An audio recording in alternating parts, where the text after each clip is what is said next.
Marco. Yepers. Let's go. Marco. Plenty more Marco. Yep. Billions and billions. I gotta get the bag. Do you like me? Yeehaw! It's bull wrangling time. Yes. We're back, you guys. Welcome. Thank you for being here. Starting a little bit later than normal, it was quite the mission today, as you could probably tell by the title and thumbnail of this stream. And I just had the craziest headache.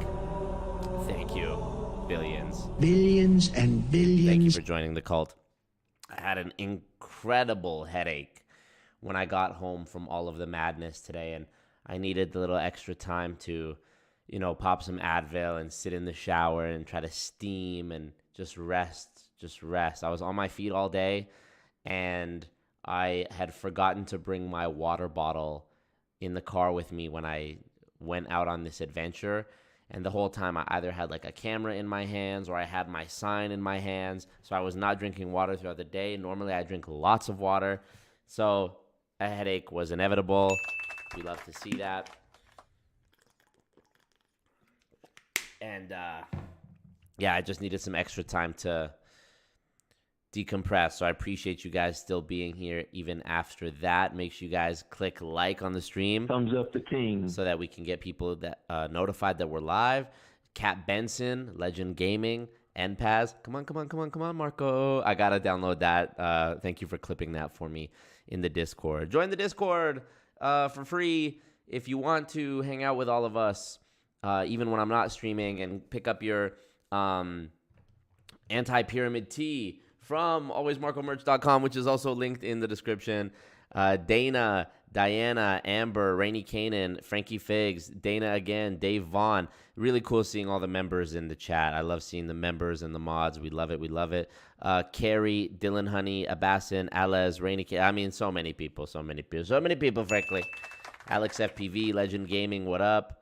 Wagwan, Ed Tyler, yes. So we are back, and today was the day that I went to crash the World Financial Group hockey game. This is not an April Fool's joke.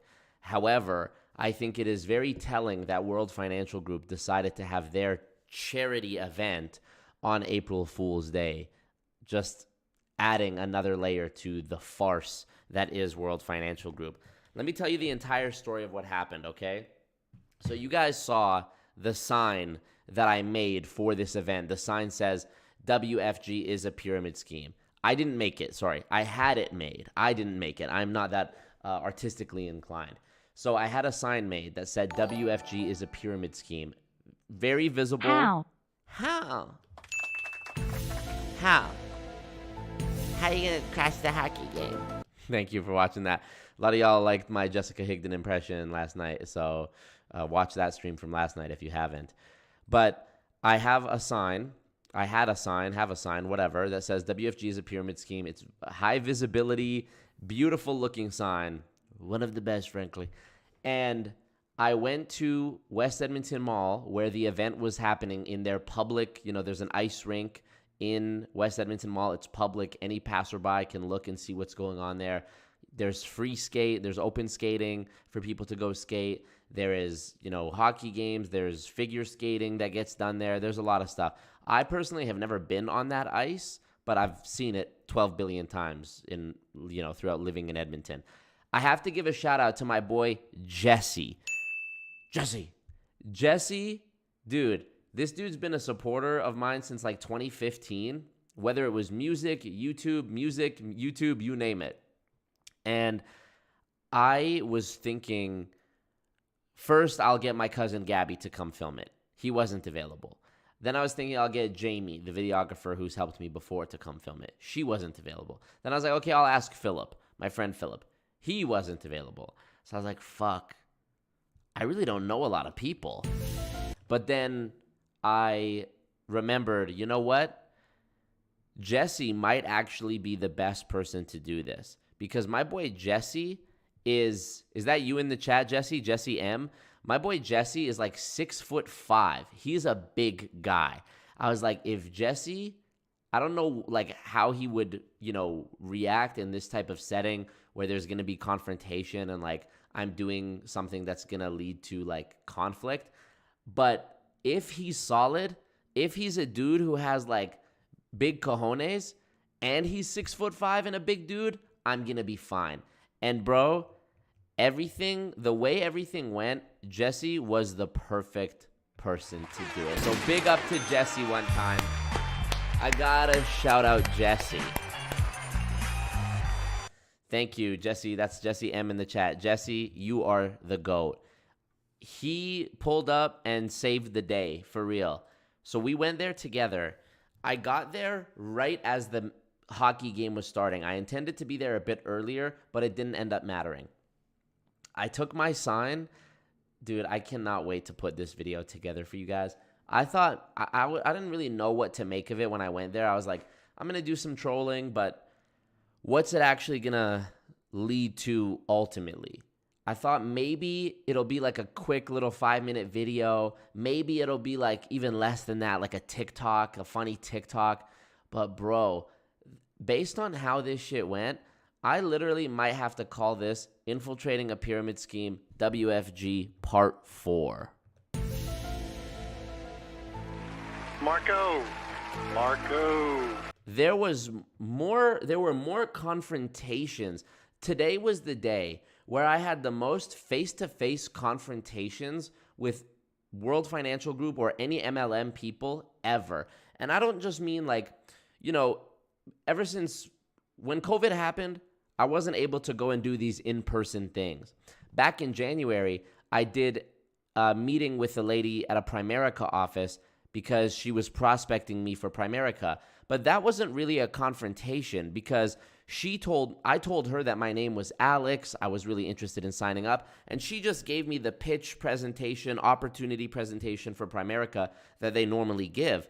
This, however, was a true confrontation in the sense that there was probably around 100 World Financial Group people, including the players on the hockey teams, that were there, all of whom know who I am and hate me. And I had interactions with multiple of them. It was beautiful. And Jesse did not stutter. He did not tremble. He did not waver. He was a fucking G through and through. And it ultimately ended with both of us getting kicked out of the mall by the security and being issued a 24-hour ban. As though that's anything, bro. 24 hours? Oh no, I can't go to the mall for 24 hours? What am I gonna do? 24-hour ban? I couldn't have scripted it more beautifully. So let me just tell you what happened. First of all, thumbs up the stream if you're watching. Thumbs up the team. Only half of y'all have done it so far.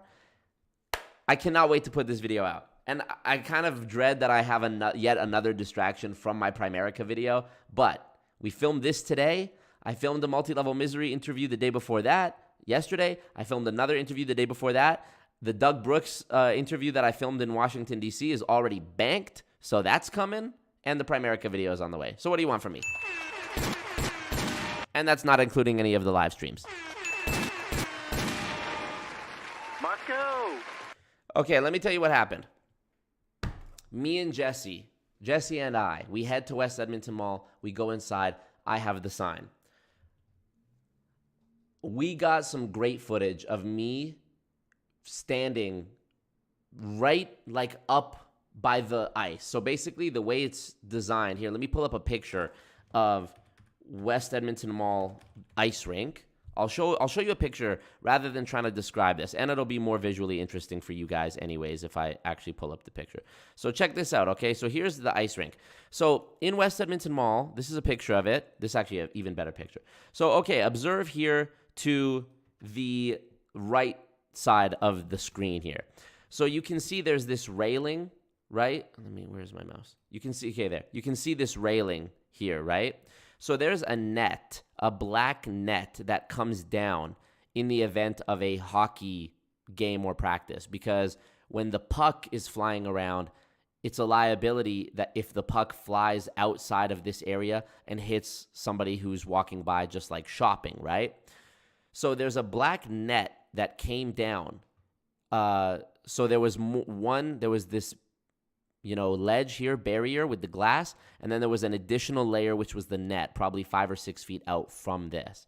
So by the time we got there, there was already a bunch of people who were part of the event. They were friends and family of the WFG agents that were playing in the hockey game. They were within the black net. All the rest of the public was outside of the black net. Jessie was a fucking G. I have to keep repeating it. Jessie had no hesitation. I gave Jessie the camera. He had a steady hand. I said, Jessie, you go in there, and then I'm going to go in through this way so it doesn't look like we're together. Just blend in. If anyone asks you anything, tell them your fucking, brother is playing on one of the hockey teams. You have a camera. There's other camera people here. No one's going to say shit to you. He handled it so cool. Like, his ability to deal with NPCs out in the wild, amazing. So he got some great footage of me holding up the sign, trolling the players, saying, WFG is a pyramid scheme. Do a pyramid formation. How's business? Bunch of incredible shit. And I think I haven't got a chance to review any of the footage yet, but I had my little lav. Where's my little lav? I had my little lav mic recorder right here on like my collar of my jacket. So that was picking up my audio. So however far away Jessie was from me getting the shot, we can sync up the audio and it's going to be perfect. So the first confrontation happens when I'm holding up the sign telling them, do a pyramid formation, WFG is a pyramid scheme. And a guy who is not in the game, but I think he's one of the relatives of one of the players, he comes over, he's like, all right, come on, get out of here. Very, very like not serious, very not very passive aggressive. So I go around and I don't want to stay in one spot for too long because security, their people, whatever. So then I go back behind the players' bench, the Edmonton players' bench, and I see this one gentleman who's in WFG. His name's Ben, okay? You'll see him in the video. Ben is a guy who I called out on Instagram 2 years ago, almost exactly 2 years ago. He's in World Financial Group. I had people from Edmonton telling me stories about how Ben wouldn't leave them alone to sign them up for World Financial Group. And then even after they tried to cancel, World Financial Group was still charging their bank accounts for unknown expenditures. And when it came time for them to try to get a hold of Ben to stop these expenses, Ben was a ghost. His Instagram is incredibly cringe. He posts, I mean, you already know, bro. If you've seen any MLM brainwashed person's social media, like, you'll understand exactly what I mean. I saw him. I'm behind the glass of the players' bench. He's there, like, next to the door where they're going to let the players out. And I'm like, Ben. There's, like, a couple layers of glass, but I know he can hear me. And he turns around like this, and I catch his eye, and I'm like, Ben, how's it going? Do you remember me? And he looked at me like this, and like he saw a ghost, he was like, and his face was fixed forward for the rest of it. And I'm like, Ben, I know you can hear me. And I seen him look over down the bench to some of the other players. And there's this one Asian dude. He was actually the captain of the Edmonton team. When I seen him on the website, like on the website for the WFG, let me see, WFG, here it is. WFG Hockey Classic. This was the event. When I saw a picture of this, here, let me get out of this. Close. The gentleman I'm thinking of is this guy right here. He was the captain last year. This guy, when I seen this picture, I was like, dude, I recognize this guy. I swear I recognize this guy. I think he goes to my gym. I think he goes to the gym that I go to. Listen, you guys, this is not no internet shit, okay? I really exist out here in the real world. The real world possibility of a member of World Financial Group seeing me out in public in Edmonton, which is only a city of like 1 million people. The real world possibility of that happening when I am at the grocery store, the movie theater, the gym, is extremely high. This is not internet shit. This is not me reacting to videos from people who live in another country. I'm really out here in these streets, okay? So Ben looks down a few people on the bench to this Asian dude, and the Asian dude looks at me, and then he looks back to Ben, and I read his lips, and I see him go, "Is that Marco? Is that Marco?" And I'm like, responding, I'm like, "You know it. You know who I am, dude. You know it's me." And then, of course, they just ignored me for the rest of it. So after that, I was like, "Okay, that's not quite good enough." Here's where I need to transition to what the next thing that happened was. By the way, my boy Jared DeRoche, Lord Jared DeRoche in the chat, he was there. He pulled up. Him and Meredith and their children, they pulled up, and it was really cool to see them there. I seen them in the parking lot when I was walking in, and they're super supportive. Jared had his cult member t-shirt on, which you can get at alwaysmarcomerch.com, and that was really cool. That was really cool. Even their son had one of my merch shirts on. I thought that was really sweet. So shout out to Jared and Meredith for being there. The next thing that happened was, so first I need to explain what this event is. So this WFG Hockey Classic, it says, "Join us in raising money for a great cause, blah, blah, blah. In 9 years, the WFG Hockey Classic has been able to raise over $600,000 for different causes and charities." That's interesting. Last year alone, they claimed to make $150K. So in 9 years, they only made $600K? Okay. Each year, we look to get bigger and better and raise money for the Stollery Children's Hospital and a charity in Calgary. Why don't they say? We have no idea. So basically, the way it works is they have the hockey game in West Edmonton Mall at the rink. You're seeing all the pictures here. And then afterwards, they go to the Fantasyland Hotel, which is also in the mall. West Edmonton Mall, it's a big place. So West Edmonton Mall has like banquet halls that you can rent. So it goes, they do the hockey game in the afternoon, and then in the evening, they have the gala at the Fantasyland Hotel. So the gala is where people are actually, like, they have an auction. I got footage of all that. They have the crap that they're auctioning off, and the donations go to the Stollery. The hockey game itself, there was no receptacle for me to go donate money to the Stollery. It was just like an event. It was just like a show, a spectacle, the hockey game, right? And before, I know this is the main thing that they're going to try to cling to when I put this video out. They're going to try to paint me as a villain because I was, Marco was sabotaging an event which is for giving money to kids with cancer. He's such an evil, crazy guy, blah, blah, blah. First of all, money that is donated to charity on its own is a good thing. But when I was in university and I took a philosophy 101 class, I learned about the categorical imperative. And the categorical imperative says, don't just judge the action. Judge the moral maxim on which that action is based. So don't just think, is murder wrong? Yes or no? Because there are situations where you might say, well, what if you murder someone to stop them from murdering 5 more people? Is that wrong? Well, now it becomes a bit more nuanced. What they are going to try to do when this video comes out is remove all of the nuance from this situation. And the fact of the matter is, every company, every rich billionaire, regardless of where they stand or sit on the moral spectrum, even the most morally bankrupt companies donate money to charity.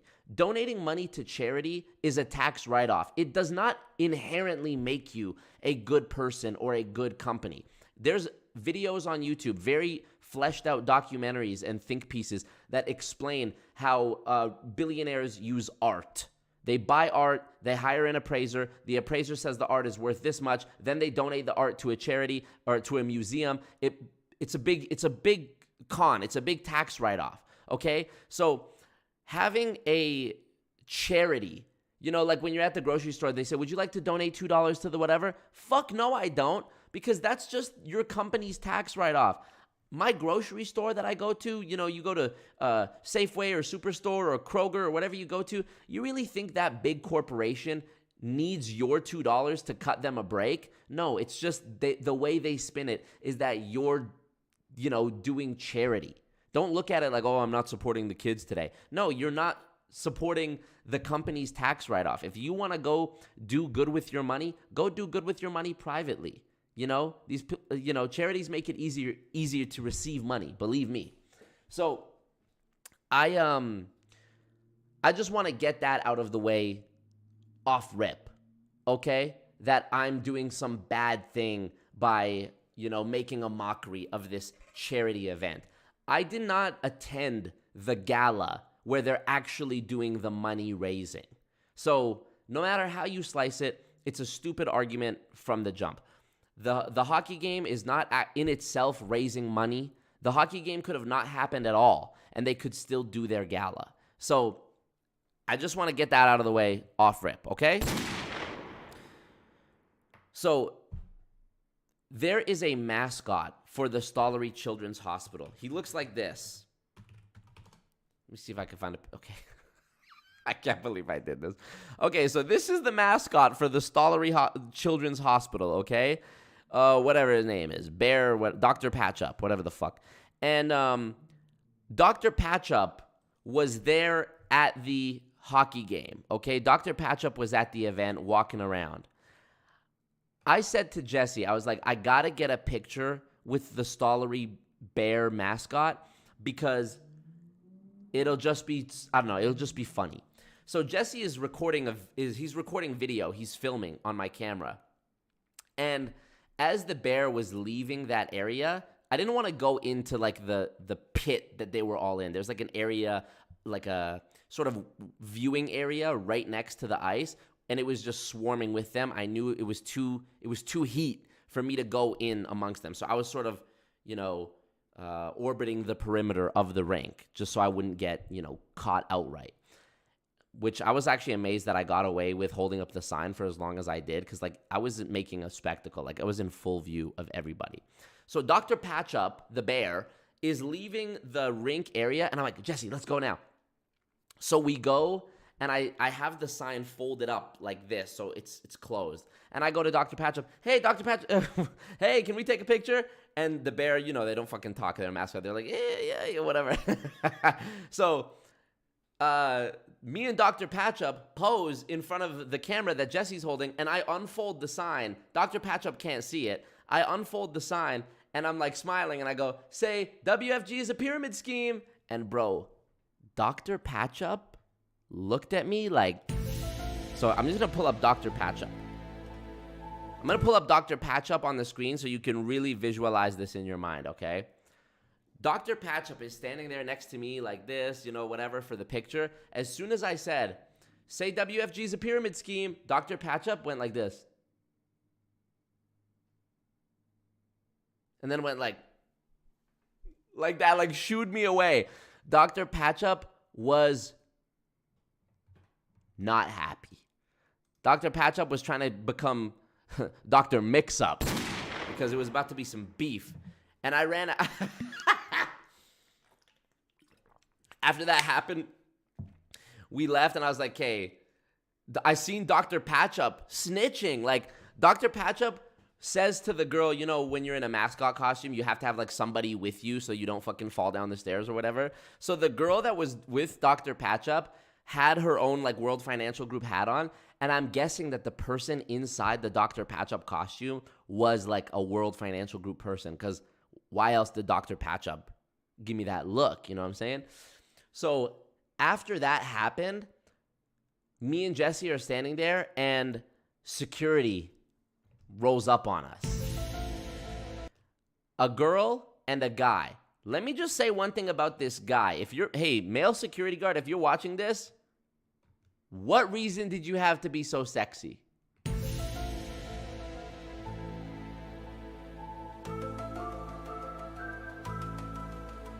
Anywho, they come up, and I seen the girl coming up from a mile away, the security girl. They were both probably, the guy was probably like maybe 22, and the girl was probably like around my age, maybe 25, between 25 and 30, right? So I was like, okay, we can talk with him. We can talk with him. I seen her walking, saying, I seen her mouth say, the sign, I was like, oh, fuck, here they come. Jessie, roll it. So Jessie's recording. I have the sign sitting over there, and we're just standing there for a minute, right? I think it was between periods. So in hockey, you play for 20 minutes, then there's a break. The Zamboni comes out and, cleans the ice, and then you go back out 3 times. So this was like between periods. So we were just kind of chilling right there. The girl comes up. She goes, hey. I go, hey. She goes, how's it going? I'm like, good. How are you? She's like, do you guys have a sign? Now, I had very little time to read her and make a decision about how I was going to handle this. Now, y'all know I'm James Bond. I'm suave with it. I'm slick with it. I can talk my way out of whatever. I decided in this moment, this security girl was level-headed enough and cool enough that I was just going to be honest. So I said, yeah, that's my sign. I said, do you want to see it? She's like, yeah. I was like, yeah, it's nothing harmful. Show it to her. It says WFG is a pyramid scheme. She goes, like at an event, like she gestures to the sign that says that it's like for Stollery Hospital. I said, I know how it looks, but it is, I'm in public. I'm watching a game. I have a sign. I'm not cussing anyone. I'm not fighting anyone.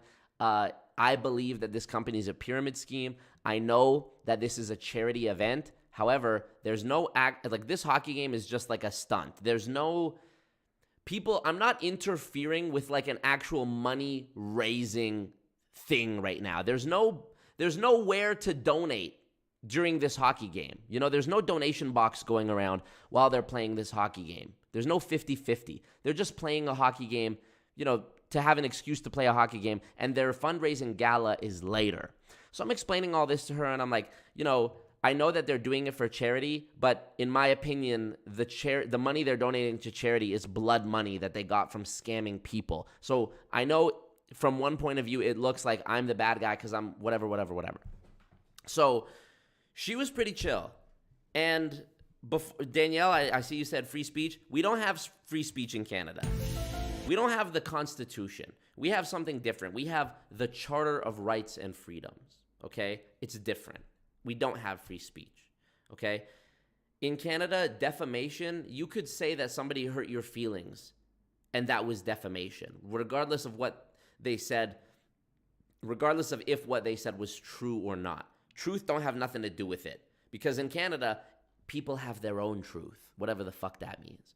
So, and the mall is a privately owned place. Like, yeah, I'm in public, but the mall itself is a privately owned thing. Like, any business reserves the right to not serve somebody or to ask somebody to leave. The mall is no different. The mall, as a place of business, as a place of commerce, whatever, they can ask you to leave if they want to. So I said to the girl, when I said, this is a hockey game. I'm at a hockey game. I have a sign. Some people, when they go to hockey games, they have a sign, cheering for their team or booing the other team. I happen to be booing both teams. And she sort of chuckled at that. And I was like, I'm making progress. Because if she chuckles, I'm not going away in handcuffs, right? If she chuckles and we're laughing and it's all cool and chill, I'm not going away in handcuffs, right? So I said to her, I totally get where you're coming from. I'm not trying to cause you a problem. I'm honest with you. I'm cooperating with you. I appreciate you having this conversation with me and trying to meet me halfway and whatever. So I have my sign. I'm watching a hockey game. If I want to say boo or yay or, hold up my sign, I think I should be able to. She says, yeah, okay, I get where you're coming from. This is their event in the mall. They don't like it, obviously, that you're doing it, but it's up to us. It's up to our discretion what we do about it. I said, okay, well, I trust your judgment. She's like, let me go ask my supervisor what we want to do. Okay. So I was like, no problem. So she goes away. The handsome fucking dude stays with me and Jessie, and we're broing down. We're chatting it up. Oh yeah, Jessie? Shout out to Jessie, man. I gotta say it again. Jessie, you're a G. Jessie is asking the guy, "Oh, what's the craziest shit? You be chasing people out of here?" The guy's like, "Oh, bro." He's like, the security guy was like, "Oh, if you can think of it, it happened today. It was so busy today. Today is the final Saturday of spring break. It's the first of the month. People got their, fucking whatever you call that, like welfare checks and whatever. It's Saturday. It was a zoo in the mall today. So I told him, I was like, yeah, man, I feel real bad. Like, with all the stuff that's probably going on in the mall today, like, I feel bad that you're being called away to do this because there's probably somebody getting beat up on the other side of the mall and you're not there because you're here. And there's obviously no, like, violence or anything going on right now. So, my apologies for that. He's like, oh, no, it's cool, man. We were broing down. Thumbs up the stream. Thumbs up the team. Only there's 100 of y'all that haven't done it. So fix that. It's free. So the girl comes back after a few minutes. She sees us all giggling and laughing. I thought, this is going to be good. This is going to be good. Critter, thank you. Life's busy, but I'm finally able to make a live. Life's busy. Yeah. Thank you, Critter. I don't know why the text-to-speech sounded like that. Do that again. So she comes back over. She's like, okay, so it's basically up to us. If you want to stay and watch the hockey game, you can watch and you can boo and you can cheer and you can do whatever. But I would just ask that you don't have the sign and you have a professional camera here and normally you need a permit for that. So I would just ask that you don't have the camera and the sign. Now, because I'm the smartest man who ever lived, I told her, okay, look, it's the third period. There's 20 minutes left in this game. I could go to guest services and try to get a media pass and go put my camera and my sign in the car and all this stuff. But there's 20 minutes left in the game. Nothing bad. No violence has broken out thus far. And there's been already 2 periods, okay? I've already been here an hour. So I would just ask that you Thank you, Critter. Thank you. By the way, in case you're wondering why the text-to-speech didn't go for that one, my text-to-speech is set up so that only donations or super chats of $10 or more trigger the text-to-speech, because otherwise, and I learned this the hard way, people would just be donating $1, $1, back to back and writing some long blurb that says like cock, cock, cock, cock. So that's why. There's a little, I don't know, safeguard. So I told her, look, nothing bad has happened so far. There's only 20 minutes left. I am not going to procure a media pass in the 20 minutes that's left in this game. Furthermore, the camera is just here because I had the microphone on top of the camera. I said the audio is better quality because there's a lot of noise going on. But visually, the quality of the camera is more or less the same as if I just used my phone. And I know you're not going to tell me I can't take pictures or videos with my phone, right? She was like, yeah, that makes sense. You can use your phone. And I was like, okay, so what are we saying? Just allow me using the sign. I have the sign. I'm going to hold it up a couple times and say some shit. There's 20 minutes left, and then I'm going to fuck off and go home.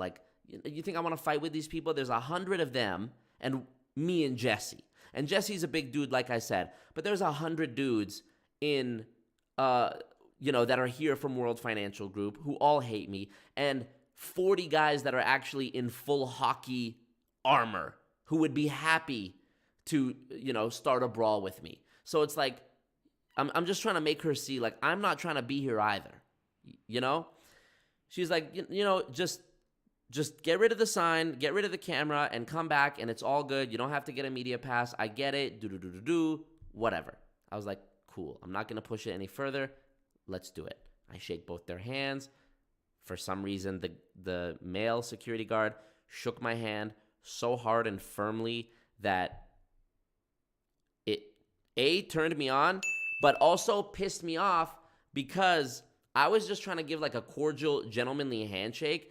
And as a guy, when another guy makes such an effort to squeeze your hand really hard, or your hand is going in like this, and before you get here, they grab it when it's here, and then you end up doing that, it just makes you feel like a bitch. So that pissed me off and turned me on at the same time because he was squeezing harder than I was planning on squeezing. The way he squeezed was like we just killed Osama bin Laden together. The way I was squeezing was hey, it was nice meeting you. Appreciate it. So I was pissed. I was pissed. We go back to the car. We put the sign and the camera in the car, and we head back inside. Wait, before that, there was one more thing that happened with Dr. whatever the fuck his name was. Dr. what? Stollery. What's his name? Stollery mascot. Doctor. He's a doctor. I'm supposed to believe this guy is a doctor? Really? Where's his certification? What's his name? Dr. Patchup. Anyways, after we did the whole Dr. Patchup say WFG's a pyramid scheme thing,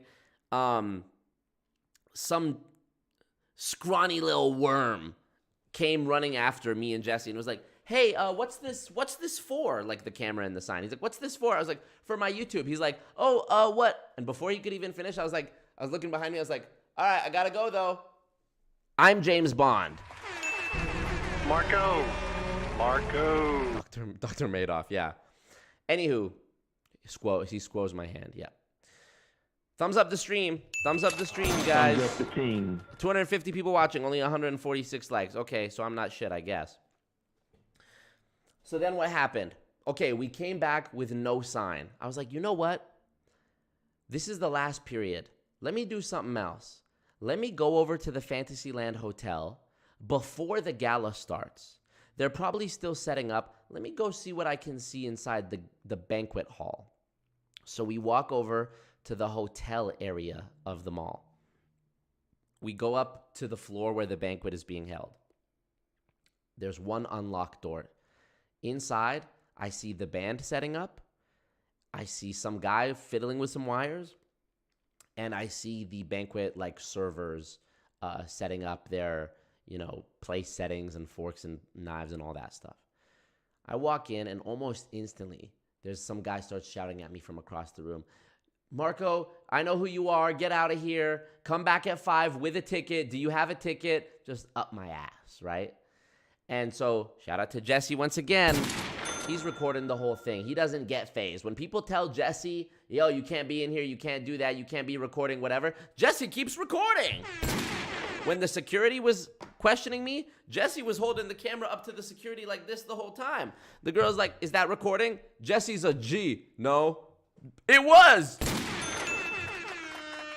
Anywho, so I'm inside the little banquet hall. I'm trying to get as much footage or whatever as I can. By the way, that's where the picture of the thumbnail from tonight's stream comes from. This me standing in front of this purple sign thingy, that was right outside the door. So they have this little bullshit backdrop, and they had a red carpet and a balloon arrangement so that people, the WFG people can take their pictures and post tomorrow being another great event with an amazing company changing lives, blah, blah, blah, blah, blah, whatever the fuck. So that's how I was able to get that picture without anybody, shooting a blow dart at my neck, and there was no security in my way. So the guy starts talking shit, pussy. And I'm like, what's your name, dude? No, you don't need to know my name. I don't need to know your name. This is after he's like, I know what you do. You and your followers, you're going to make this a thing, blah, blah, blah. You're doing such a horrible thing, do. And I'm like, okay, what's your name? He's like, you don't need to know my name. I'm like, really? You want to call me out on video? He knows I'm filming. You want to call me out publicly on video and say XYZ about me and my followers? You won't even tell me your first name, big guy? Real tough. He's like, my name's Dan. Dan what? That's all you need to know. That's what I thought, pussy. Standing all the way over there, he was literally on his knees, hiding behind this little podium thing. I think he was doing some shit, setting up some wires or whatever. He was the only WFG guy that was actually there at that moment, and the other people were the band that was setting up. At one point, this little old Filipino lady who was one of the servers there comes in, and Dan goes to her, can you kick him out, please? You know what she did? She laughed. Because she was like, you're not serious, right? She thought he was joking. She thought he was being my chum, and saying a funny, get this guy out of here. So she laughed and just completely ignored him. And he was like, after she did that, he sort of deflated. He's like, and so I'm doing what I fucking came here to do. I'm filming the, awards that they have, the prizes for the for the fundraiser. You know how they have like giveaways, auctions, whatever? Guess what? From what I saw in the brief time I was there, I'll have to go back and look at the footage. All the prizes were like cheap WFG crap. Like, you remember in the first WFG video with Hartej? Do I still have the office background? Yes. No, wrong office. God damn it. Where's the WFG Hartej office? You know, in Hartej's office, let me just pull up the video. You know how he has all those awards behind him? And I pointed out how you can go online and buy like fake awards. Oh, here, for some reason today when I search WFG, I'm number 1. Go figure. So this was such a young Marco 4 years ago. So look here. Look at these awards. Let me just play this section. Store and buy one of these from World Finance. Here. Behind him aren't from any sort of government or financial agency. They're just from World Financial Group. You could literally go to an award store and buy one of these things and print whatever you want on it. For example, the blue one behind his head, I found online pretty fast, and you can get that for $150. Basically, that was what I saw inside the banquet gala room, okay?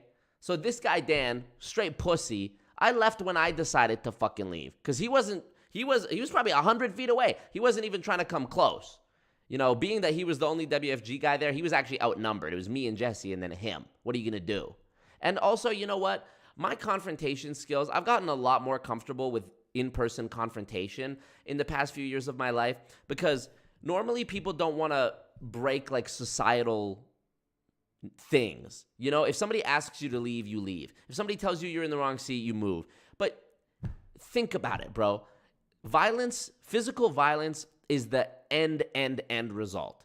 If you went to some place of business and they told you get out, and then you said no, and then they threatened to call the cops, and you said go fuck yourself, and then they finally called the cops, and then the cops came. The cops would then ask you to leave. Then you would say no. Then, till finally the cops tased you or like physically took you down. Violence is the reason we have police is because they are a presence of violence, and violence is the end all be all of any, you know, conflict resolution. If you don't pay your taxes, they'll hound you and hound you and hound you and hound you and fees. And then eventually what's going to happen? Men with guns will come to take you away to put you in jail. There's always a threat of violence that beneath all the fucking red tape, beneath all the words, beneath all the bullshit, violence is the great, whatever it's called, the great differentiator or whatever the fuck. So when it's a situation like this and Dan the pussy is telling me to leave the room, in my mind I go, okay, is Dan going to get up and come over here and fight me? No. What's the next step? Dan gets off his fat ass and goes and calls somebody, you know, security. By the time security would get here, I would already be long gone. So what do? I stay and do what the fuck I came to do until I'm ready to leave. What's Dan gonna do about it? Dan literally asked a little old Filipino lady if she would kick me out.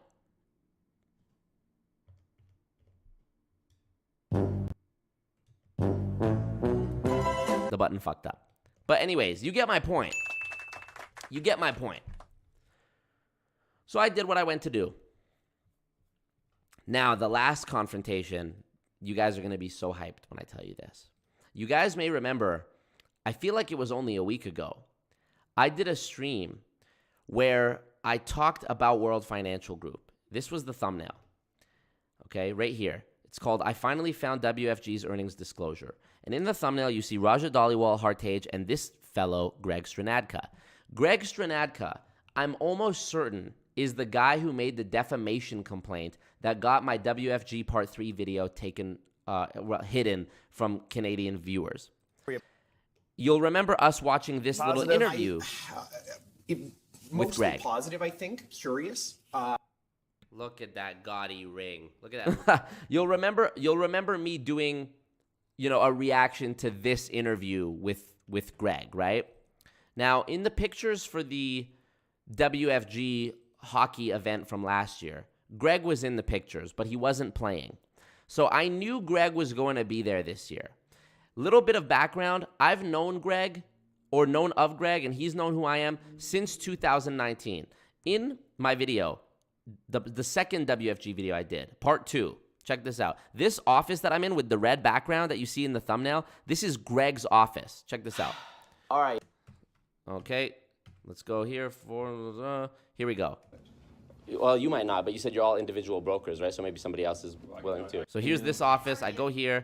Now listen, this is my interaction with Greg. I'm going to put a face to the voice here, okay? This is who I was talking to. That's Greg, okay? This person that you see me talk to here, this is who I talk to. Watch. Manager, I guess? Yeah, for sure. If you want to have a seat, I can. Sure, yeah, that'd be great. Thanks. Watch, as I'm waiting here, a bunch of dudes with guns and WFG badges will come out and be like, "Get down, motherfucker." Hey, how's it going, man? Not bad. I'm Greg. My name's Marco. Yeah, you got a camera on I in our office. I got a cam, yeah, I do. Sure. But it's just filming myself. It's just on selfie. Okay, So perfect. just, we didn't invite anybody to have cameras in our office, though. I make YouTube videos, and basically, He had seen, by the way, he had seen my WFG video, which is why he's being so skittish here. just wanted to interview somebody who knows what's up with WFG, about WFG, and learn more about it. Sure. Yeah. If you want to have a couple-minute conversation Yeah. off the record first, I'll have that conversation with you Yep. first, and then we could go from there. And then maybe you're cool with like... Possibly. Okay, sure. Let's Yeah. do it. Let's do it. All right, so we go into this... Pussy shit. So here's what Greg did in that video. Oh, if you want to have a couple-minute conversation off the record, what actually ended up happening was I went into an office with Greg for like an hour. Mind you, I'm in the hornet's nest. This is while my first video had come out less than a week before, was going stupid, dummy, silly, stupid viral, okay? In the first day, it got 100K views. Everyone in Edmonton had seen it, I promise you. When I first walked into that office, the lady knew who I was. Greg came over, he knew who I was, and as me and Greg walked down the hall to go to this little office, all the people were like poking their heads out of the little rooms and like looking at me like I was the boogeyman, because I am. Okay, we go into this office and we talked for like an hour about World Financial Group, my video, blah, blah, blah. And the thing that Greg did during the interview that always sort of made me disgusted with him and the idea of him is during the meeting, he goes, I don't know why you say it's a scam and people lose money. I make great money from WFG. I have a Rolex. I have a $300,000 Tesla outside. And then like a kid trying to impress a girl he likes, he logged into his bank app on his phone and starts scrolling and showing me deposits from WFG, 1,000, 3,000, 5,000, whatever.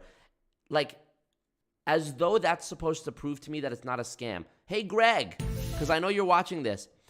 The whole point of a scam is for some people to make money. That's the whole point.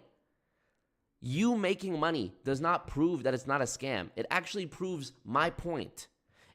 And even if it wasn't a scam, it wouldn't prove that you making money wouldn't prove that it's an ethical or a morally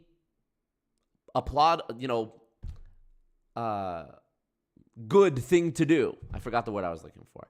It wouldn't mean that it was a moral or ethical thing if you did make money. Lots of people make money.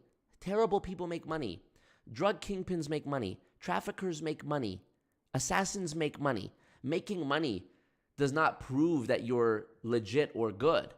MLMs love this saying. Documentation stops the conversation, meaning you show the results. Numbers don't lie. You show the results, and that should shut up any criticism people have of you. Well, no. People can still make money. You can still criticize people if they make money. So anyways, I did a whole segment on Greg in my WFG Part 3 video. And the reason that that's my least viewed WFG or any infiltrating a pyramid scheme video is because all of Canada couldn't even watch it. And I believe that's thanks to Greg, because Greg wasn't named or had his face shown in any of the 2 previous WFG videos, only the one that he was in. So I saw Greg at the end of the game. I saw Greg standing there in that little pit area, the viewing area. He saw me. I was like 30 feet away behind this like glass. I could have gone right up to him, but I decided not to. I'll wait till he's on his own. I seen him on the phone, glancing over at me. He's on the phone. He gets off the phone. He starts walking out of the pit. I'm like, Jessie, let's go. Jessie films it. I go right up to Greg. Hey, Greg, how's business? He's like, hey. And then immediately looks down and starts walking as soon as he saw that Jessie was behind me filming. I'm walking with him. You know CBC Marketplace? You know that show where they like confront scammers? It was a scene straight out of CBC Marketplace. This, I'll give you an example here. Where they like, let me find a good example. What's the guy's name who like,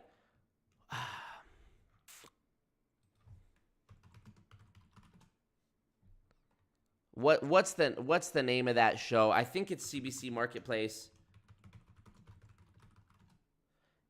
Fuck, I don't remember. But anyways, he's like, I'm like following Greg through this crowded mall to talk to him, ask him about, hey Greg, why did you put a defamation complaint on my WFG video? He starts walking faster. Greg, come on, how far are you gonna walk, buddy? We're here, you know, this is a big mall. I can walk, you know. I can walk. You want to just stop and have a conversation? Like we're two adults. Whatever. By the way, in the part 2 video I just showed you the clip of where we went into the little office, we had this off the record convo that he wanted. From your friends at WFG. Ah. Not the text to speech turning me on. Marco! We never ended up doing the on-camera interview. And then at the end of 2021, when I was doing WFG Part 3, I called Greg and I said, hey, Greg, it's Marco from the YouTube videos. Oh, hey, how's it going? Greg, I want to interview you for this video because I'm doing another segment on it and I'm, the video on it and I'm doing a segment on you.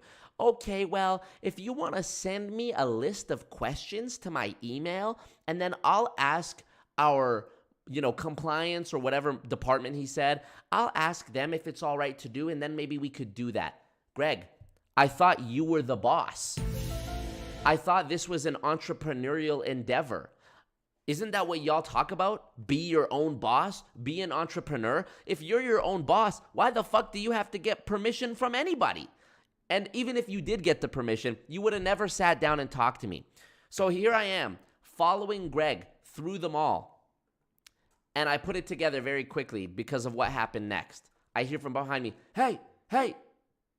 I turn around, it's the security. It's 3 security guys. One of them is the sexy guy from before, and then instead of the girl now, it was a guy. I guess they send the girl when it's like a initial inquiry, and then they send like the big strong dude when it's an actual like we're kicking this person out. He comes up to me, you're following him around, you're harassing him. I'm like, no way they just caught this in this crowded mall.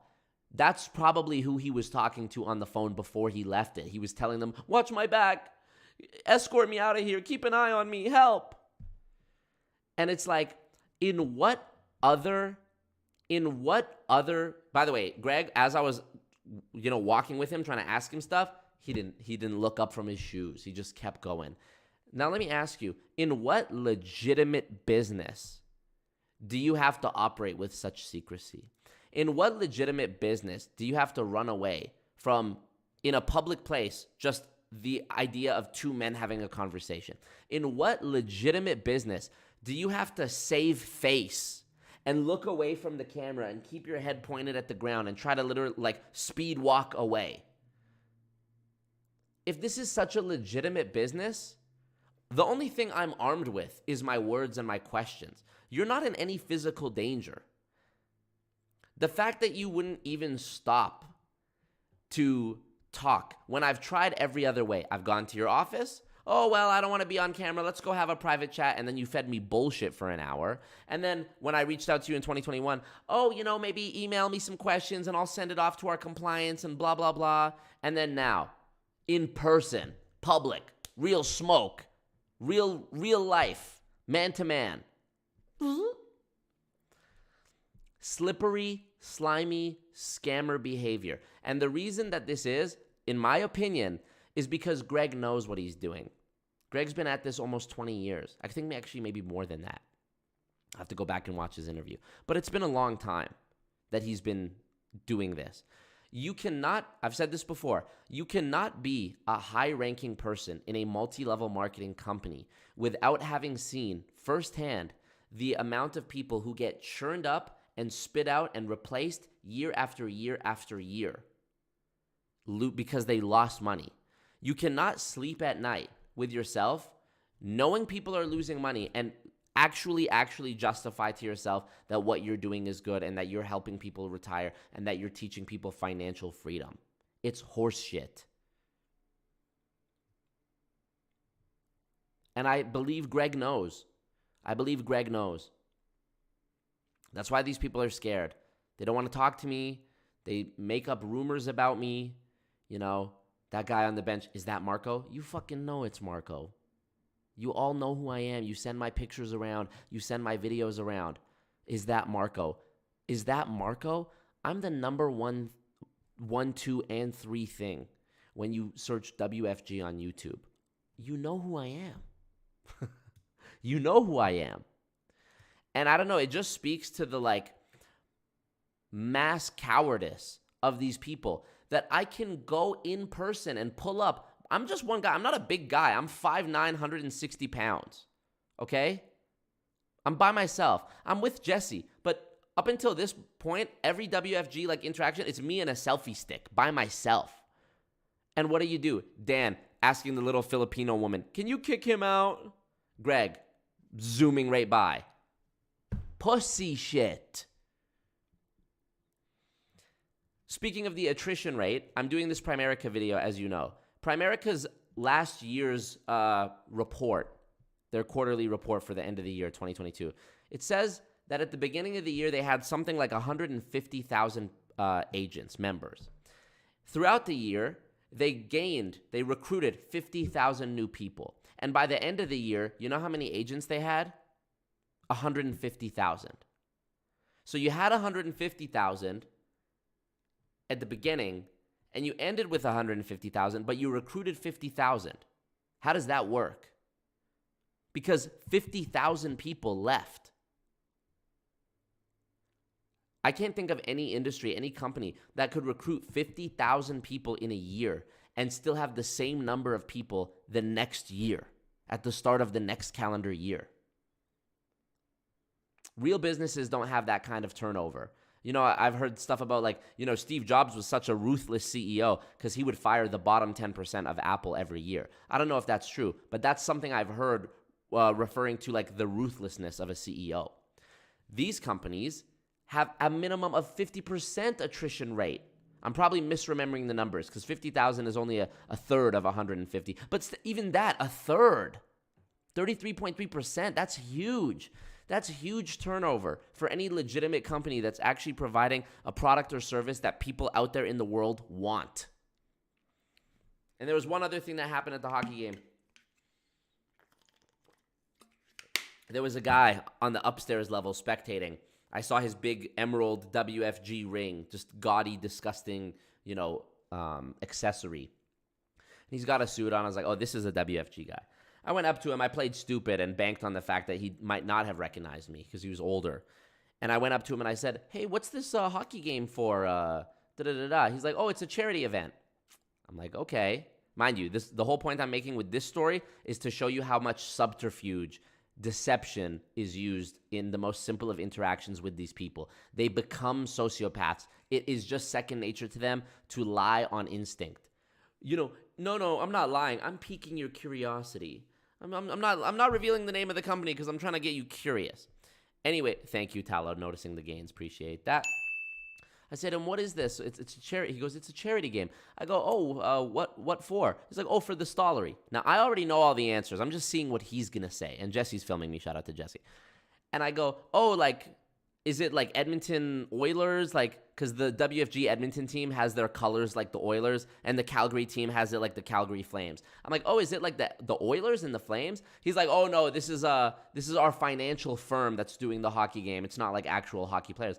I was like, oh cool. What is it? What's the name of it? Mind you, the WFG logo is on everybody's jersey. It says World Financial Group.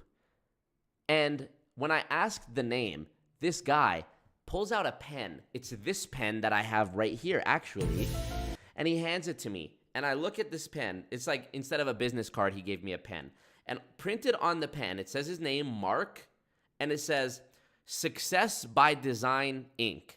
sbdfinancial.ca, and a phone number. Success by Design Inc. And I seen some people with like jackets that said Success by Design. Success by Design is the name of what they call their base shop, aka it's just one branch, right? They have downlines, they have legs. I could join WFG today or any MLM, and I'll start recruiting people. And my banner, my social media front will say, Legendary Wealth. I'm with Legendary Wealth Enterprises. Come join us. But really, it's a front for WFG. You saw Nathan do this in my ACN video. He had the gold standard network, but really it was a front for ACN. You saw Fidel do this initially in my, not Fidel. Shout out to Fidel, by the way. I talked to him the other day. He's doing great. I love that guy. You saw Danny, aka Platinum, do this in my I Am Academy video. He said, my team is called Dream Chasers, but really it was just a front for I Am. All the companies do this. So this guy showed me success, suck in excess, Success by Design. This is his funnel for WFG. And I bet you if we go to SBD, I'll share the screen in a sec, sbdfinancial.ca, thumbs up the stream while you're watching. If I go to sbdfinancial.ca, what will I see? Let's see. Oh, here we go. It looks good. Create a brighter future for tomorrow. This looks good. Oh, cool. Stock photos. Oh, what do we do? Get started with us today. Okay. Looks pretty vague. We are committed to the highest standards: wealth accumulation, tax efficiency, debt management, ensure proper life/illness protection, estate planning and transfer. Okay, cool. Little brokerage. What if I go agent login? Where does it take me? Just a singular page. Interesting. Learn more. Okay, I'd like to learn more. Oh, I can't learn more.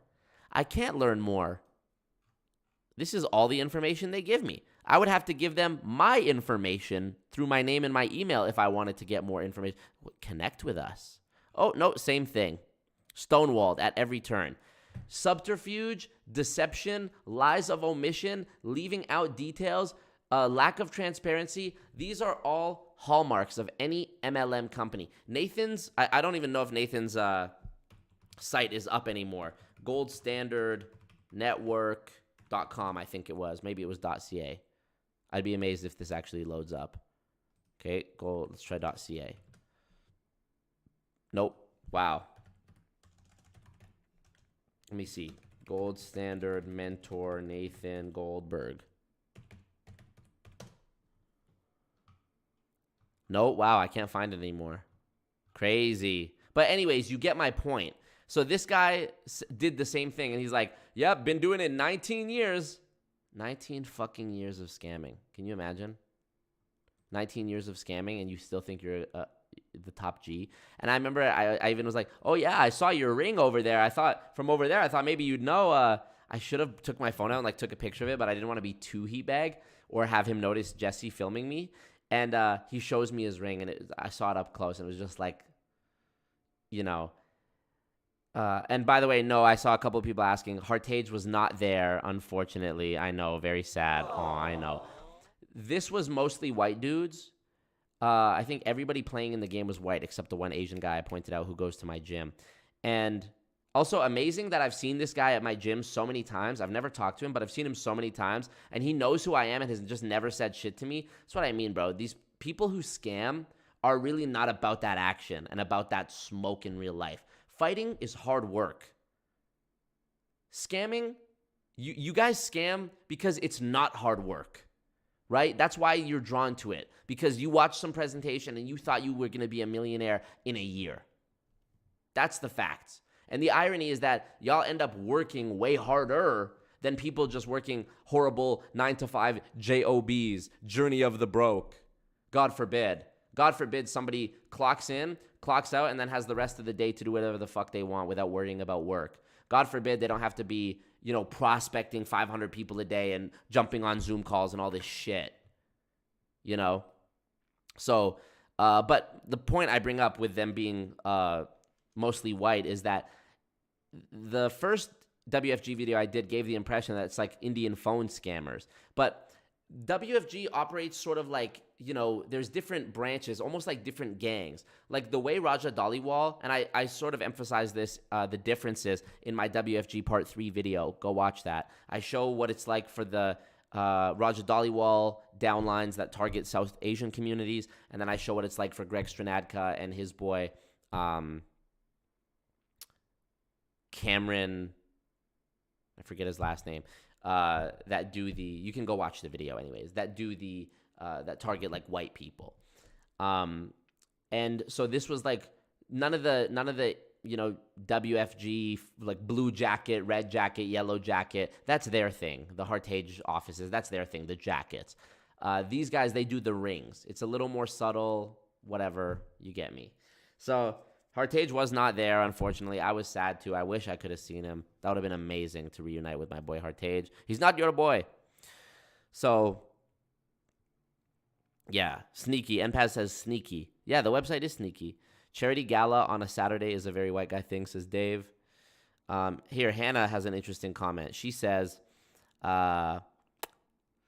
where is it? She said, she literally refuses to say WFG probably because of the reputation. She straight says wealth builders. Okay. You said my cousin is in wealth builders. Yeah, wealth builders. What is it? Oh, it's World Financial Group. Okay, just say World Financial Group.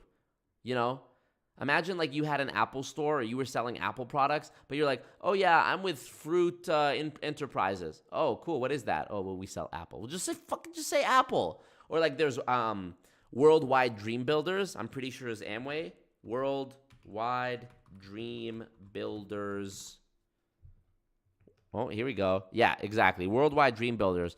Worldwide Group is an accredited and approved provider for Amway training and education. So it's a front for Amway, And Scientology does stuff like this too. They have fronts.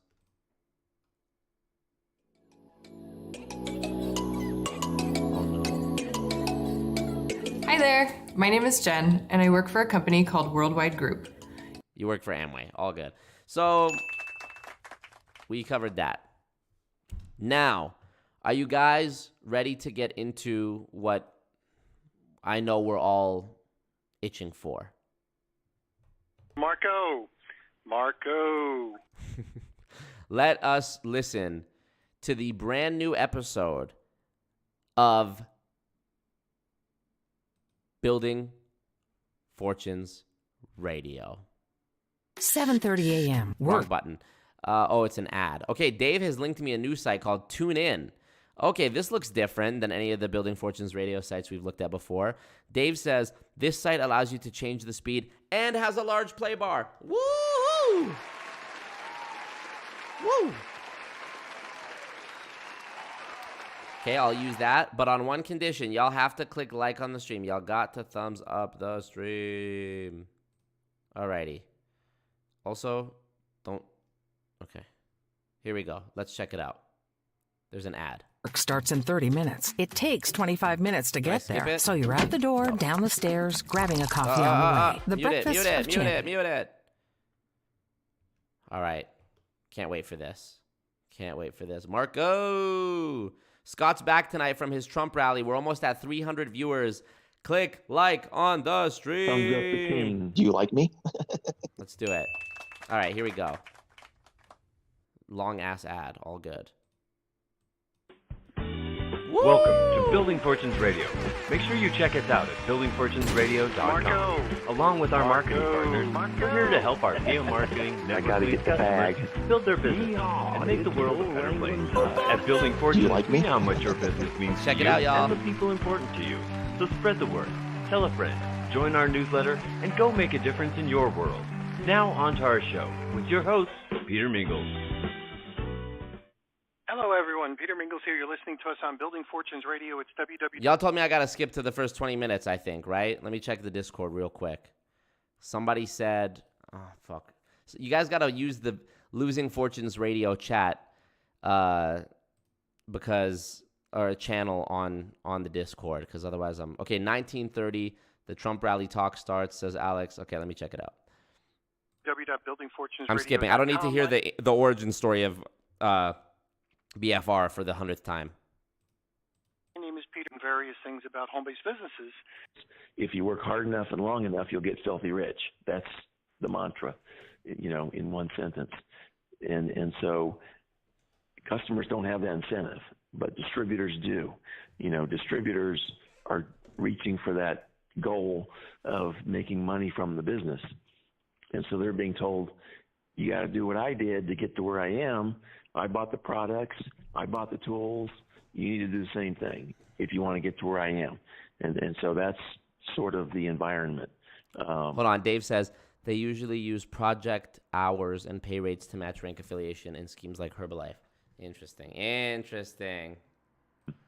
And not all MLMs have tool scams. Time to lay the boom, yeah. Particularly Amway, because in my research, it's the one that's... Can't make this shit up. I skipped to a random part. Scott's talking about the Amway tool scam. Who would have thunk it? The most profitable, the most abusive, certainly very well hidden. Thanks to the internet, it's not as hidden as it used to be, but it is a major problem. It's a gross... Scott Johnson hasn't talked about Marco publicly for a week, bro. This guy's probably exploding. Misrepresentation of the business model. So I'm putting it on, I'm increasing the speed.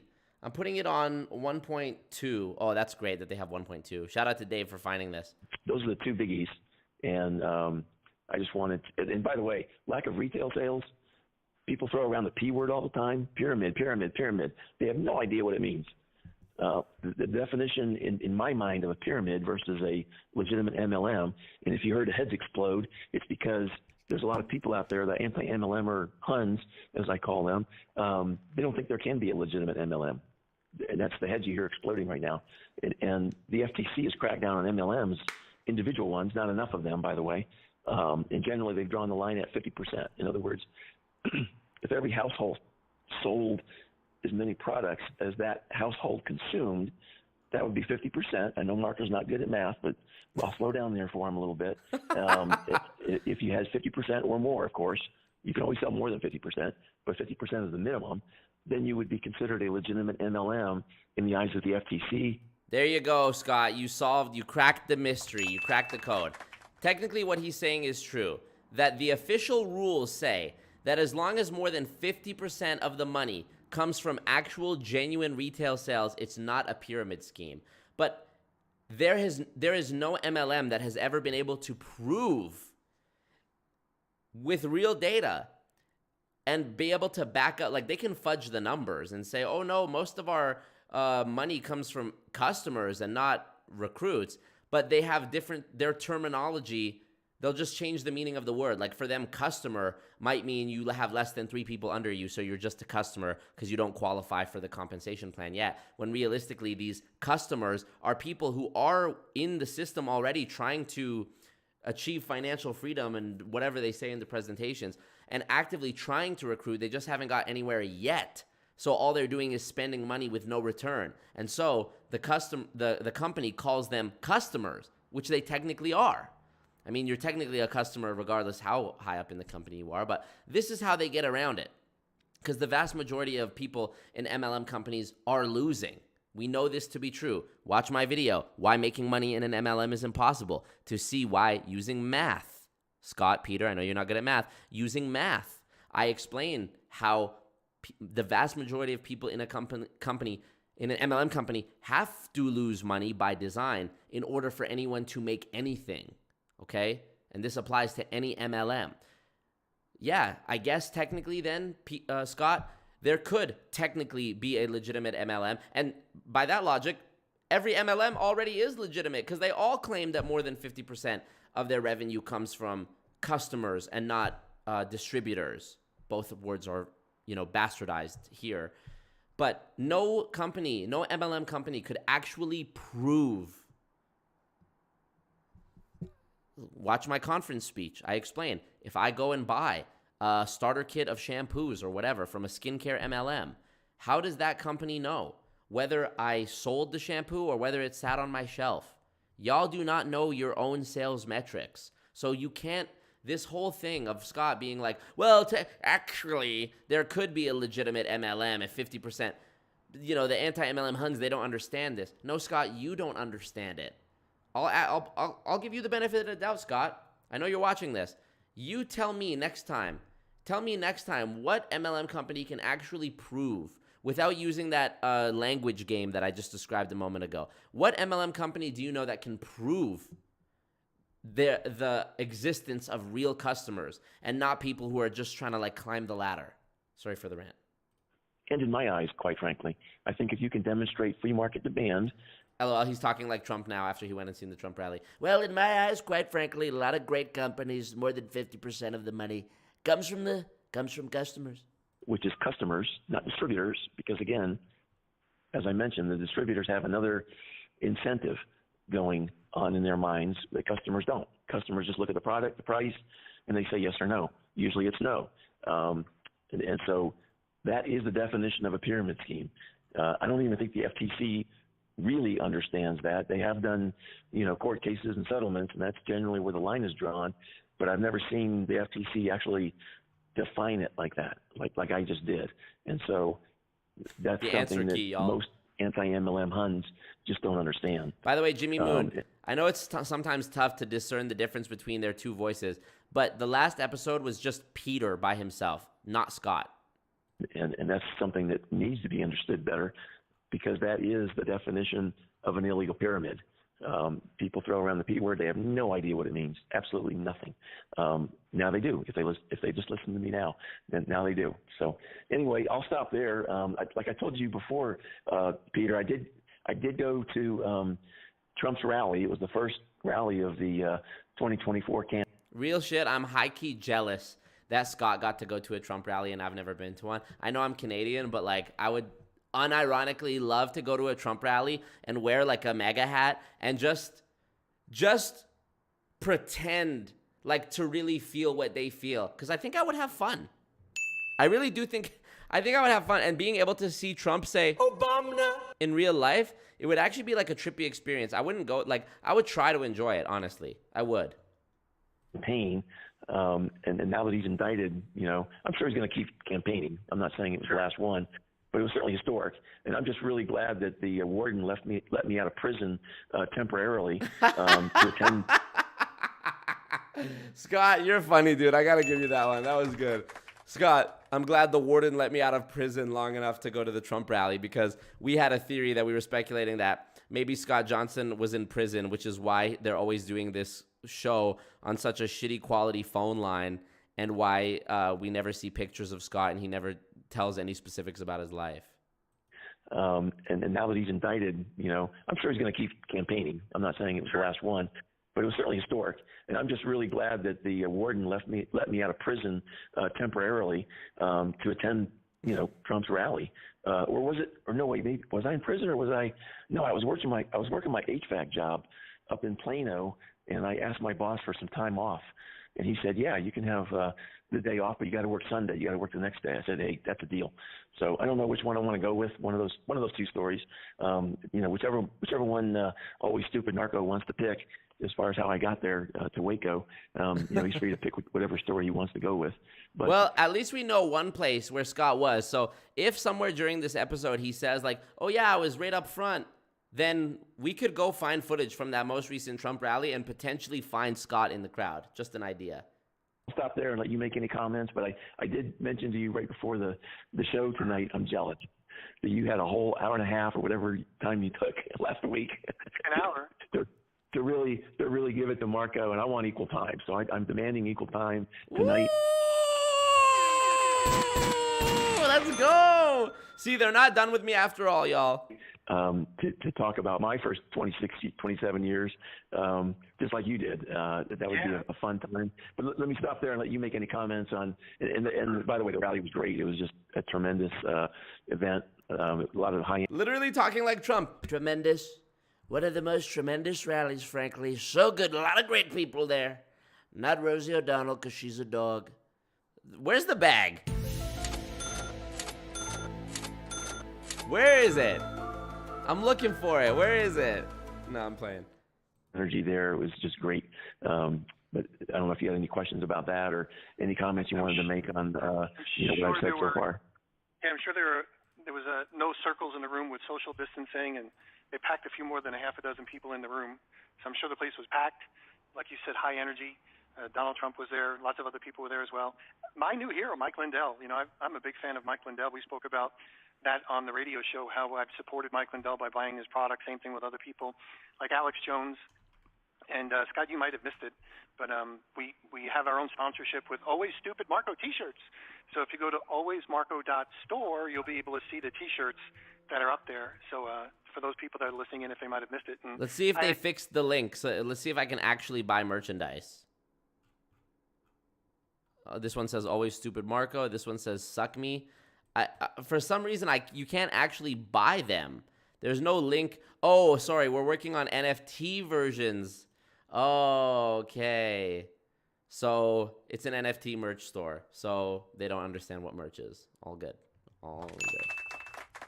Chance to go through like a comparison thing for Marco, because you know he considers me the most stupid person that he knows, and from afar, it's really easy to talk trash. As I had mentioned that Marco did that, so I had an opportunity. Jen wants to know, how does it feel to live rent-free in their head all the time? Honestly, it feels great. By the way, that reminds me, I used that app, Burner, that NPAS, or somebody recommended. I think it was NPAS recommended it. Yeah, NPAS recommended me this app, Burner, to make phone calls to Scott and Peter. And I had some missed calls this morning from a number that I believe is Scott. Let me see. Today at 3:53.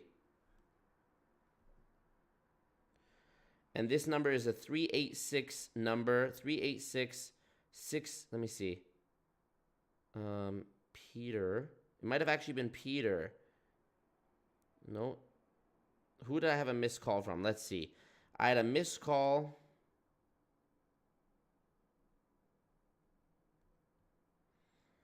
Okay.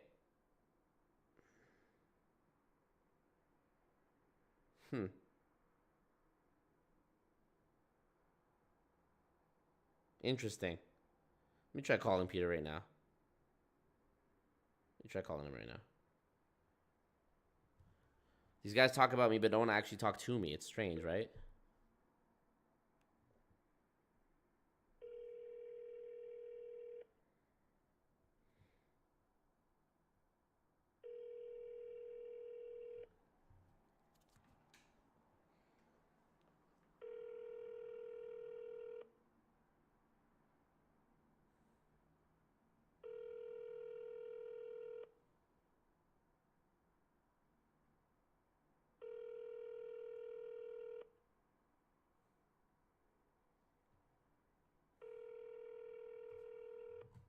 Do you like me?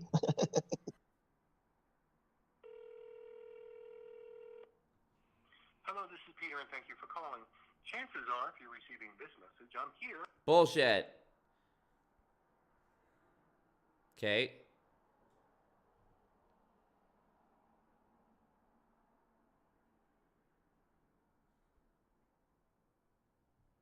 Let me call Scott.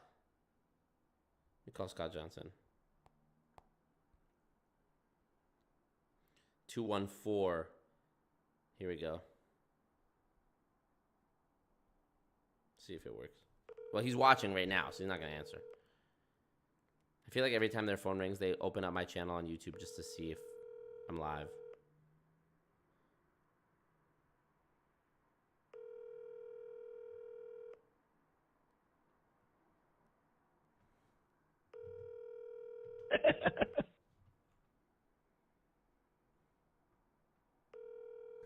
Tell him mom said it's your turn on the Xbox, right?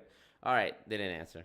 At least kind of level him in that radio show, and he obviously thought that I was Great point, NPAS. How's he going to punch me in the face if he's scared to answer the phone? going mental or whatever, but missed obviously a lot of the important points and never addressed some of the other important points. But there was one thing, well, there's many things I could bring up, Scott. I did say that I'm done with Marco. Like, I'm done talking about him, so you have free reign on this radio show Yeah, to be able to talk about him.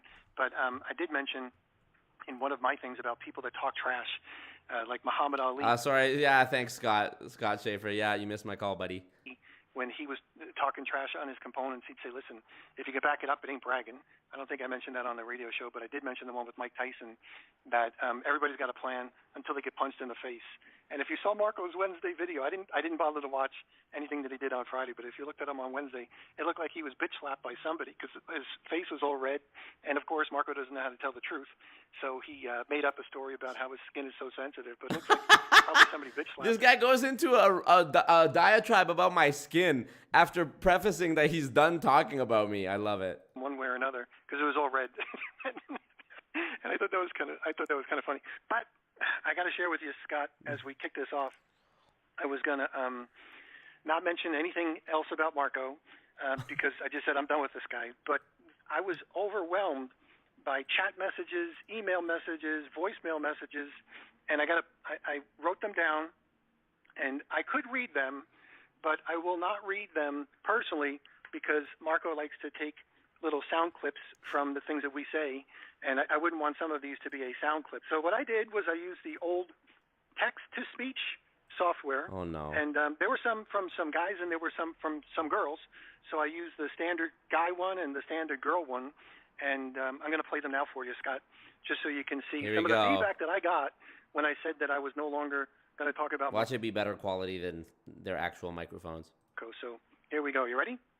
I'm gonna play the chat messages from Marco right now. So hold on 1 second. I'm gonna think about. Yep. Here we go. Hello, Peter. You said on the last radio show you were done with Marco. Please don't stop talking about Marco. Please don't stop talking about Marco. That is the only reason why I listen to his YouTube channel. Hello, Peter.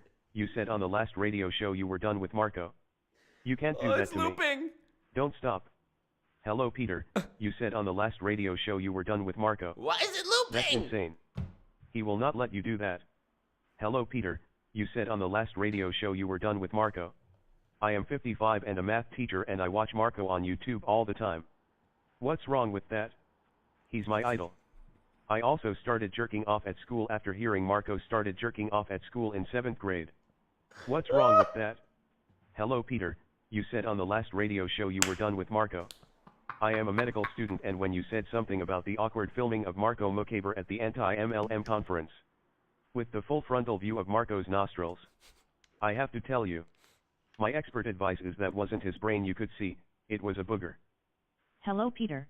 You said on the last radio show you were done with Marco. As someone who identifies as a woman, his goons are all he's got. All he's ever gonna get, and all he deserves. He's a troll. Keep up with the good work. You got me. Marco. Keep jerking off. None of us gals will go anywhere close to that little thing. Remember the cheerleader. Ha ha ha. Is that all there is? Hello, Peter. You said on the last radio show you were done with Marco. How can you do that to me? Oh my God. I need the constant reminder about always stupid Marco. The girls and I get a kick when you keep saying he got caught jerking off at school. Wow. Marco. We laugh like crazy. Hello, Peter. You said on the last radio show you were done with Marco. Any fool who wears a Batman costume in his 20s is kinda weird. Please don't stop talking about Marco. It helps keep the mental patients off the street. Hello, Peter. You said on the last radio show you were done with Marco. Please keep up the Marco segments. I cannot believe he plays them on his own show. Holy cow. Always stupid Marco. So those were just a few, Scott. So, The ChatGPT has gone too far. ChatGPT has advanced too far, bro. Also, I was right. The text-to-speech quality is better than their actual mics, somehow. But wow, the amount of time that he spent typing all that up, I can't even believe that. Imagine how long it took him to type all that out. Fuck, I'm so honored. This is amazing. So, I don't know. I'm kind of torn. So I might jump in and comment, but I'm going to give you the opportunity to kind of talk about Marco however you want. But yeah, you know, I don't know. Well, you know, Always Stupid Narco is our poster boy for anti-MLM Huns, right? So to me, I just can't drop the guy because remember, when we talk about Marco, we are talking about him personally, but he represents the anti-MLM Hun movement. What do you mean you're not talking about me personally? You talk about when it's my niece's birthday. You talk about my skin being sensitive. You talk about when I go to the gym. You talk about when I get a haircut. You talk about when I go to the doctor. What do you mean? And so, you know, read between the lines a little bit, ladies. We're talking about you too. Maybe not some of the really personal stuff like jerking off in junior high school, but we're talking about the stupidity of Marco and how you act similarly to Marco. Wow. And we wouldn't be going after him if he didn't go after us first. We just like to pick on Marco because he's out there and, you know, trying to be the, you know, quote unquote leader of the anti-MLM Hun movement. I'm the leader? When am I the leader? Why y'all make me the leader? Everybody doing their own thing. How come I'm the leader? If there was a leader, I would be the leader. But I'm just saying, why I'm the leader? I'm not the leader. 59,897 subscribers, bro. I don't know what to tell y'all. I'm almost at 60,000. Marco. Anyways, let's get back to it. And since he's bisexual, by his own words, he can do that. He can even identify as a woman if he wants to. Actually, I think he looks... Bisexual now means non-binary. You guys have learned it here first. Pudgy enough to be a woman. Also, hold on, before they start talking about my body, I can't miss that. The self-admitted bisexualness that he's referring to is I was talking about how if I said I was bisexual, no one could prove me wrong. Like I could identify as anything. This was a long time ago, but he likes to bring that one up. Quote unquote leader of the anti-MLM Hun movement. And since he's bisexual by his own words, he can do that. He can even identify as a woman if he wants to. Actually, I think he looks pudgy enough to be a woman. And he actually did dress up as a woman a couple years ago. You know, went to some cross-dressing something or other. I don't know what it was, but, you know, put on the dress, you know, shaved his beard off, you know, put on the makeup and, you know, a wig and so forth to look like a woman. And he did a pretty good job. I have to say that his body doesn't take much change to look feminine. So he really did pull it off very well. Oh, you know you're talking about a dude, right? I like how they make themselves, like, to them, being gay is an insult. Like calling someone gay is an insult. But how they don't even realize that they inadvertently be saying such gay shit is insane to me. They're referring to my video Becoming a Drag Queen, which I put out back in 2019 when I was first doing YouTube. It was actually a really good video. I'm very proud of that video. And I did drag. I did drag for a video with a gay friend of mine, and I thought it was a really good video actually. Joey K says, you went from an irrelevant dying channel to a drug dealer to a delivery boy to the leader of the anti-MLM movement. Yeah, this all happened within the span of a couple weeks, apparently, according to what Scott and Peter's story. I'm sure he had to shave his everything, you know, his legs, his arms, and everything else because he is hairy by his own admission. Pudgy enough to be a woman. What does that mean? That's a great question. You know, I don't want to drop Marco because he is our favorite little boy. And by the way, pause. What do you mean? You're sounding so sus right now. This sounds so suspect, dude. Our favorite little boy? Did I hear that right? You commented before, Peter, referring to girls and how the heads explode. We're not girls, we're women, and they've done that before. You know, when you've referred to them as girls. Well, Marco referred to them as girls several times on his recent podcast. He didn't get any pushback at all in the comments, even though he used the word girl, you know, over and over again to refer to women, not little girls. And so we can tell, you know, we know where people are coming from as far as, you know, being hypocritical and all that kind of thing. Did you have something to comment on there? Yeah, I do. You know what? A lot of the gals that do the anti-MLM videos also do makeup, and I couldn't help but notice, but the T-shirts that he's modeling on alwaysmarco.store is a younger Marco, and holy cow, he's not really aging very well. What? I'm not aging well?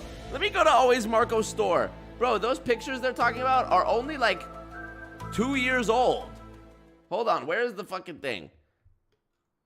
There's me. This is the picture they're referring to. This is from 2 years ago.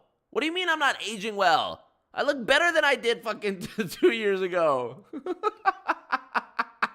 What?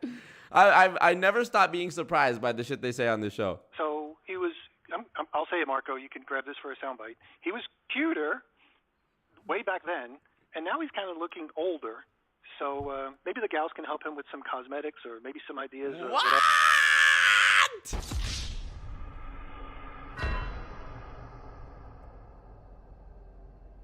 Peter, what the fuck are you talking about, Peter? I was cuter only 2 years ago? I just turned 27. How different do I look from 25 to 27? I remember on an episode they did last year, they were like, you know, Marco has been hitting the gym. He does look a little more buff. So besides that, what looks different about me?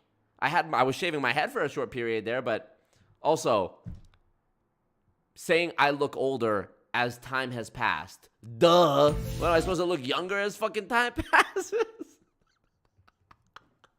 Can't do this. But he's not. He used to be cuter. Now he's just kind of getting older looking, so he's not aging very well. So sorry about that, Marco. But you know, you're 60. LOL, Scott in the background. Yeah. Mm-hmm. You're 60. Peter, you're 60.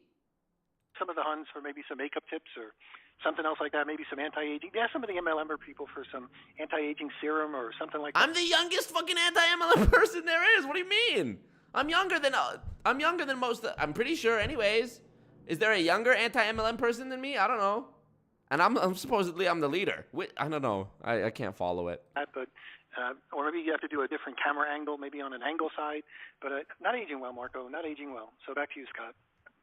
Yeah, I think he has a face for radio, to be honest with you. So, a face for radio, says the guy who has never shown his face and only does a radio show. You cannot make this shit up. And I agree. You know, when he shaved his head a few months ago, and then he kept it really short. You know, I wouldn't say shaved, but extremely short for a couple months. You couldn't see that little dig in his middle of his forehead. You know, where he's got that little missing piece of hair. He's undergone 2 transplants. You know, I think they take hair from the back of your head and transfer it to the front. Too bad there aren't any brains either in the front or back to increase your intelligence, Marco. But it's showing again, Marco. Your hair is growing out, and I know you notice this because that's all you do all the time is look at yourself. And so you're going to need a 3rd transplant, Marco. It was looking not so bad when your hair was really short. You couldn't really tell, but now that you're growing it out again, it is really obvious, Marco. You need to. Silicon Valley, exactly. She says, sorry, Marco, you're aging out for Scott and Peter. They like boy you more, yeah. So, super cute.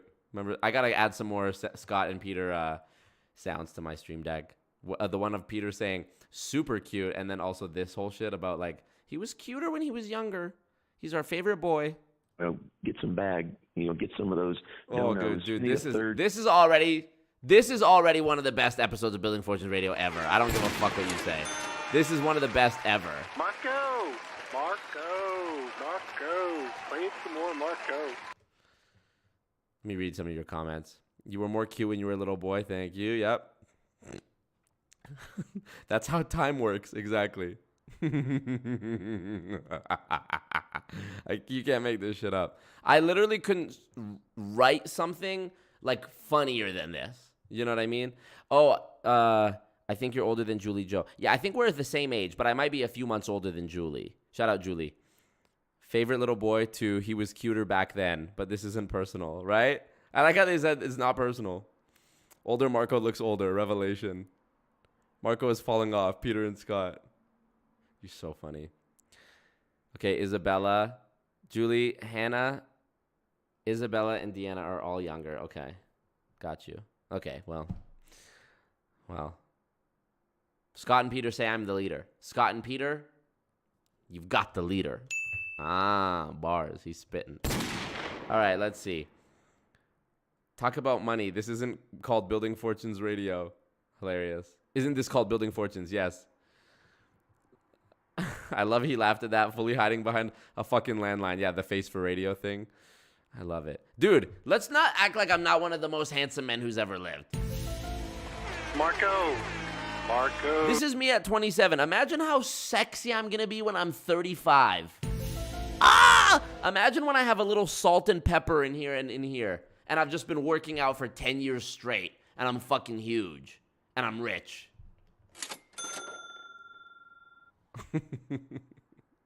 Transplant, Marco. It was looking not so bad when your hair was really short. You couldn't really tell, but now that you're growing it out again, it is really obvious, Marco. You need to, get some bag, get some of those donos for your 3rd hair transplant. I got to get the bag. There you go. Hey, I'm going to change the dono goal right now.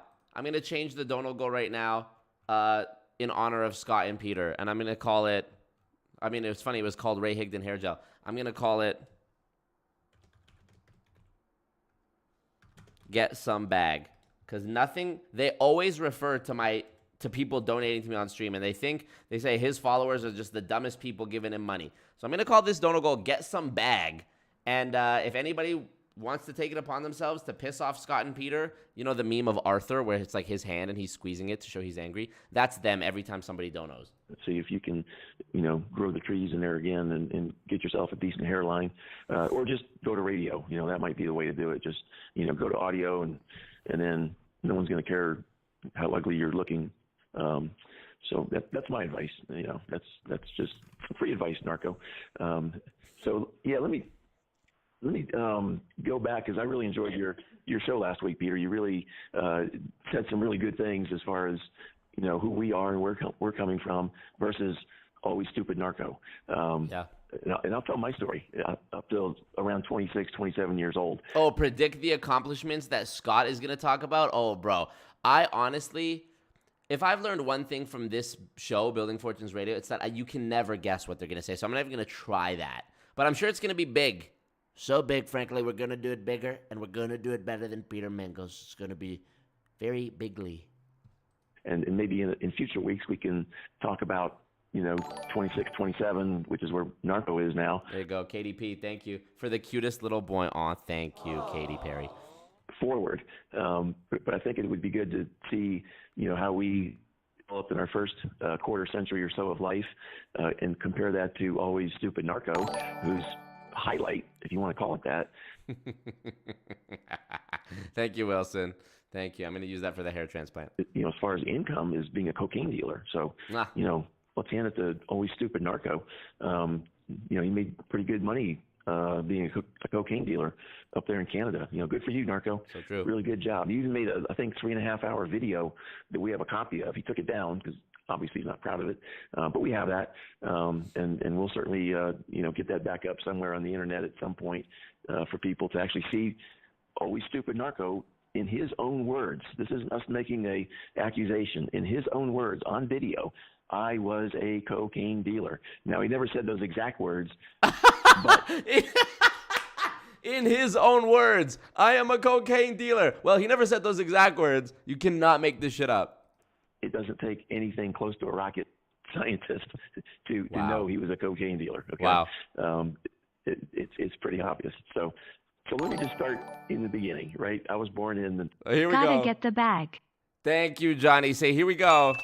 I got to get the bag. Here we go. This is about to be it. This is about to be the story of Christ, a.k.a. Scott Johnson. Wow. How many episodes in a row has it been majority of time spent talking about me? Insane.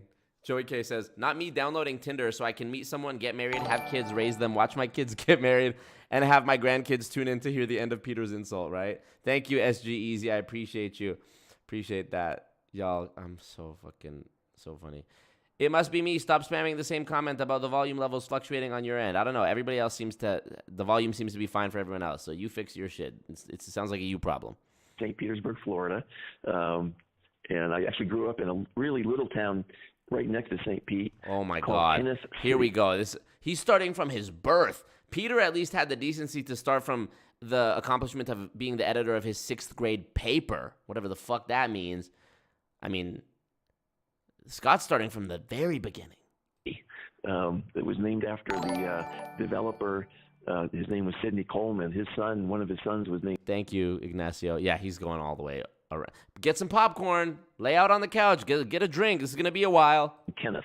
And so that's the origin of Kenneth City. And a lot of people don't know the origin of why St. Petersburg, Florida has that name.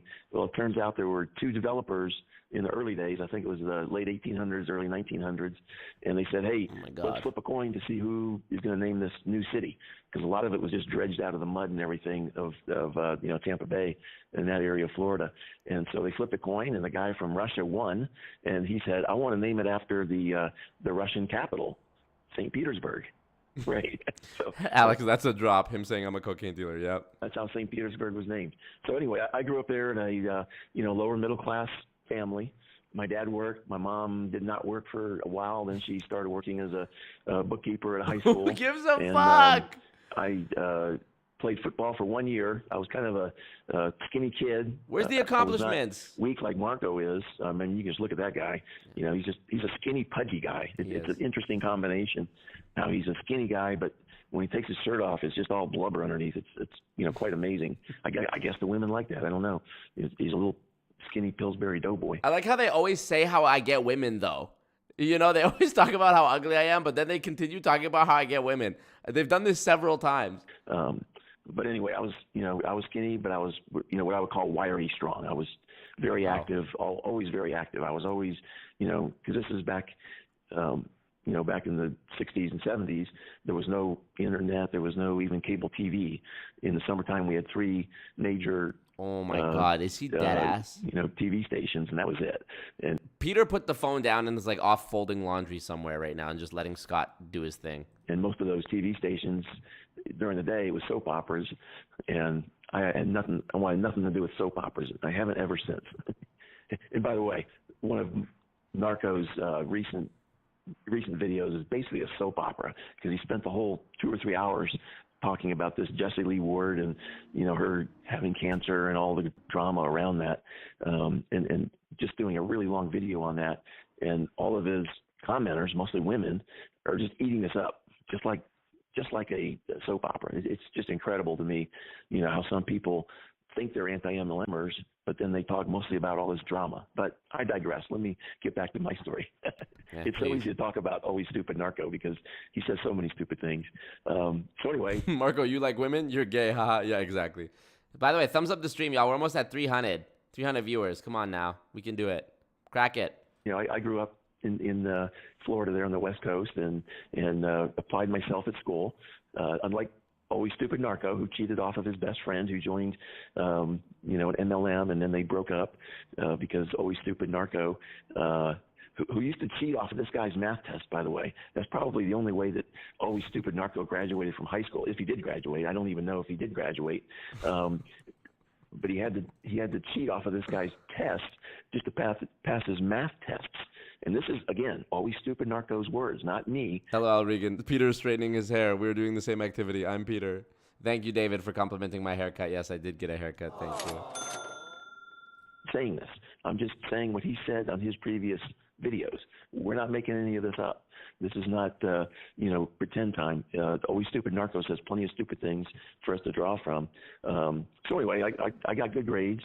I remember when I was finishing 6th grade and starting 7th grade, they just started busing.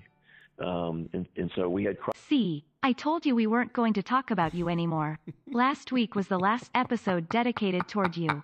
We have now rebranded to the Stupid Marco Show, where we don't talk about anything other than Marco. You fucking hell. Sean, thank you. Sean, I don't know if you've been following this. Building Fortunes radio shit. Sean, I'm pretty sure you do watch this stuff, but it's insane. It is Trump level branding. And thank you, Peter Mingles, for the dono, who is actually David. Thank you, David. And Sean, congrats, man. 500,000 subscribers, bro. That's huge, bro. Big up to you, man. I need to get that. I'm almost at 60K. I need to get like you, so appreciate you. Amazing. Crosstown busing, to get the blacks and the whites mixed in together at schools. No, not the blacks and the whites. That was the desegregation movement. And so if I had lived, across the street, I would have gone to my local junior high. But instead I lived where I did live, and so I got bused across town for junior high school. And that was an interesting experience for sure, because I had never been in that environment before. But I continue to make good grades through. I like how he's going to go on for however long talking about all of his accomplishments in the first quarter century of his life. But then it's somehow going to get to the point where he, as a grown man, older than I am now, wasted 10 years and like $500,000 in Amway. So, Scott, it sort of doesn't even really matter what you say here about how lit your life was in the first 25 years. I'm more successful than you. Let's go. Wrong button. I'm more successful than you. So, I mean, I'm very curious to see where this goes, though. Let's keep going. Junior high school without cheating, Marco. Always stupid, Marco. I never cheated, and I never let anybody cheat off of me either, Marco. I did it. Do you like me, Mark? Mark, what happened to your ex-best friend? What's his status now? Have you had contact with him since? Well, thank you for that. Do you like me? I appreciate that. No, after I put out my WFG video, the first one, he was pretty cheesed. He messaged me on Facebook all upset, and we haven't talked really since. So he still was drinking the Kool-Aid. But thank you for that, Dono. I appreciate that. My own. And I did very well, almost as good as Trump probably. So then in high school, I played almost as good as Trump probably. It's tremendous, frankly. He's really talking like Trump after that rally. It's crazy. But thank you for that, Dono Ivan. Peter applying lipstick while Scott rambles. What up, Bad Dog Sports? Yes, definitely rewatch the playback. We're only at 6th grade. Scott talking about desegregation is not what I had on my bingo card, right? Insane. Always stupid, Narco. So good.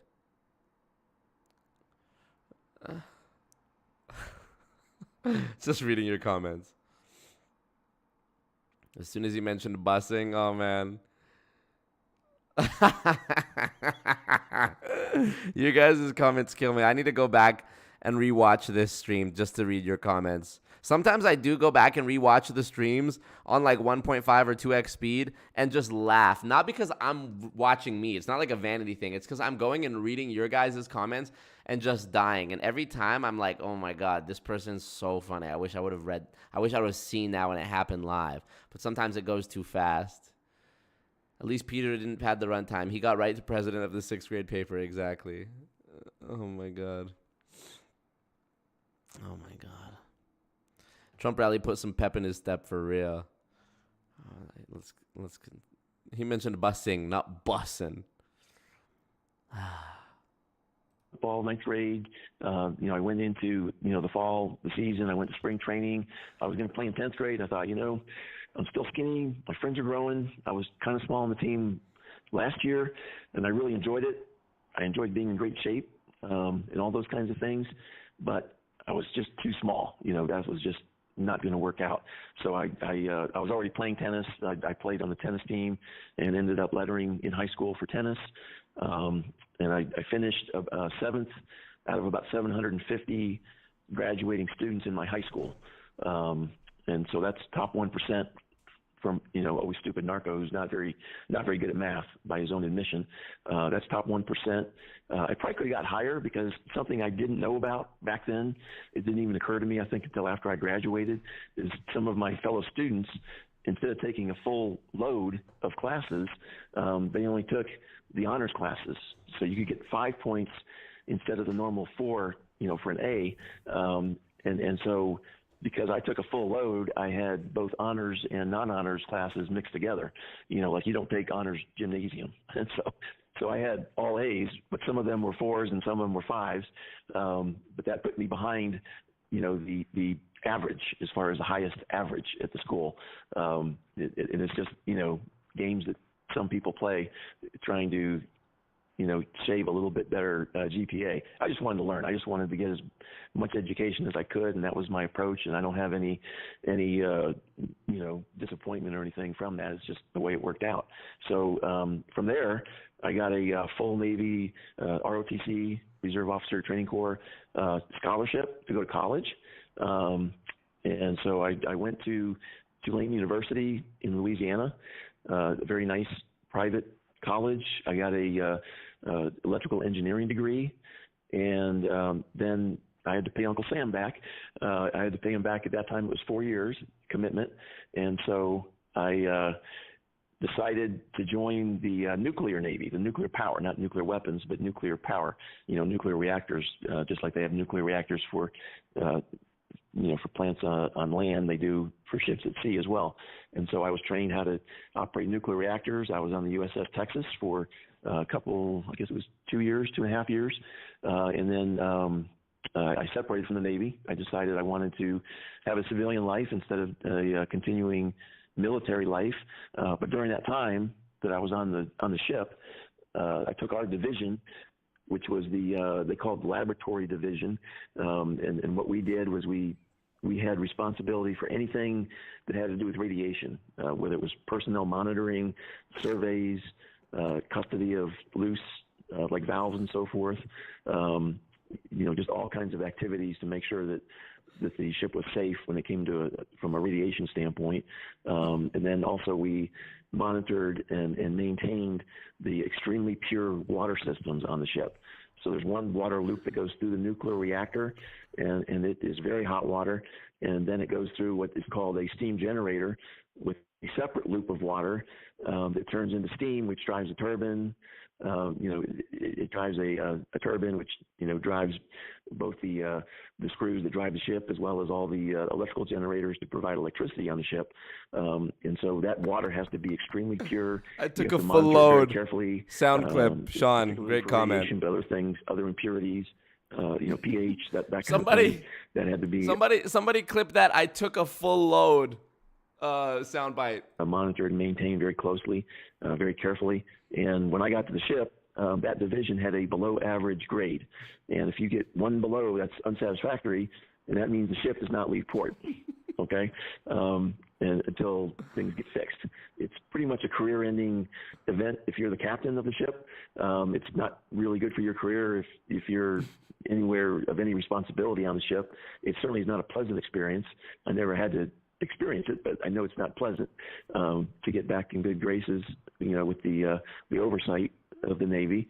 But I took that division from below average to above average. Homer so we went from below average, we went right past average, all the way to above average. No surprise that he's worked with nuclear reactors. Exceptional. So funny. And some of the little nitpicky things that they found on their evaluation was very similar to what they found on our evaluation. So to me, if it was a fair grade, it would have been, exemplary. It would not have been above average. It would have been, outstanding.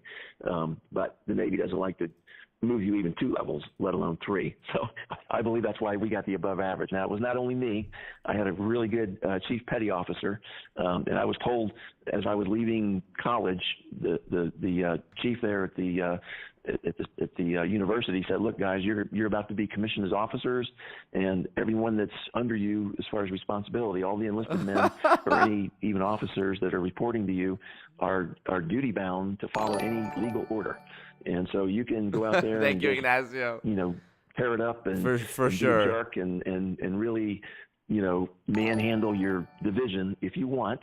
But Joey K says, turning away to check Twitter and then turning back and seeing Marco asleep with a blanket and pillow. Oh my God, you guys. You can't make this shit up. I wish I could make this up. Bad Dog Sports says, these guys have a business radio show, and on it they give their life story to a 27-year-old YouTuber. Oh my God, you guys. I bet Scott glows in the dark. For sure, Scott has white spitty corners of the mouth, for sure. Do I skip ahead, or are we enjoying this, y'all? I have no clue. Oh my God. I took a full load. I can't believe this. Imagine what this guy's like on a first date, right? It's insane that I'm their full, I'm what their content is, but it's also, amazing, and I love it. I wish I could meet these guys in person.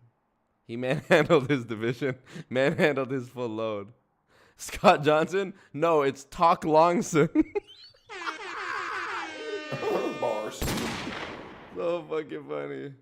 I would recommend, this is the chief talking at the university, he says, what I would recommend you do is let your chief run the division, and you sort of be the figurehead. Get involved when you need to, but the chief came up through the ranks, right through the enlisted ranks. They know pretty much everything. They're much more experienced than you are in handling people. They're probably about 10 or 15 years older than you. And therefore, if you want to have a good experience, listen to them. Almost every chief in the Navy is outstanding. There's only a few, chiefs that are not very good, and you'll probably get a good one. And I got a great one. Chief Baldwin was his name, and he was probably the best chief on the ship, to be honest with you. Of course, I'm biased, but anyway. We had an extraordinary experience. I picked up the ship. There's a position in the Navy called a detailer. The detailer is the guy that gives you your assignment, right? And you're allowed to make requests. So for me, being in the nuclear Navy, I could have gone either on a submarine or surf a ship. Well, I'm almost 6'6", you know, which is probably almost a foot taller than always stupid narco. And I'm sure I could clean up him, whether it's a basketball court or volleyball or tennis or, you know, you name the sport, except for hockey, narco. Can you imagine, Peter, you know, always stupid narco talked about when he was growing up that he played hockey. Can you imagine this little skinny Lebanese guy with glasses on a hockey rink? He must have been totally lost. I mean, just totally, you know, I guess he was trying out for the Lebanese national hockey team. I don't know. But that's, I think, the sum total of his physical accomplishments. And also, always stupid narco, I have to make this statement that I always got along with my parents. Unlike you hate your stepmom. You haven't talked to her in 7 or 8 years. You haven't talked to your father in a year or two. You just recently talked to your birth mother in however many years that's been. I don't think it's gone anywhere. She probably watched one of your videos and said, I don't want to be associated with this guy anymore. But I always had a great relationship with my parents. And I never had the experience, always stupid narco, where my mother would accuse me of lying, and when I denied it, that she would lock me in my room for 3 days. And this is always stupid narco's story, not mine. She would lock him up in his bedroom for 3 days until he confessed that he was lying. He always denied he was lying, and she said, no, I think you're lying. And she would let him out for meals, but he wasn't allowed to talk. But after 3 days, and I think this happened multiple times, not just once, after 3 days, he would finally give in and say, okay, it was me. You know, whether it was him or not, she broke him down. And if she did that out of spite and he didn't lie, that's not good parenting. But knowing that always stupid narco takes pride in being a good liar, I have to say that maybe she wasn't wrong. Maybe she was right, and always stupid narco was lying. You know, we don't know. It's almost impossible to know. But anyway, those experiences never happened to me. That's outside of my life experience, and everything that I attained to the point that I'm talking about, you know, my parents encouraged, but it was all my effort, right? It was all because of what I did and how I applied myself. I know that always stupid narco in one of his recent videos made the statement, oh, I never studied. Well, of course you didn't.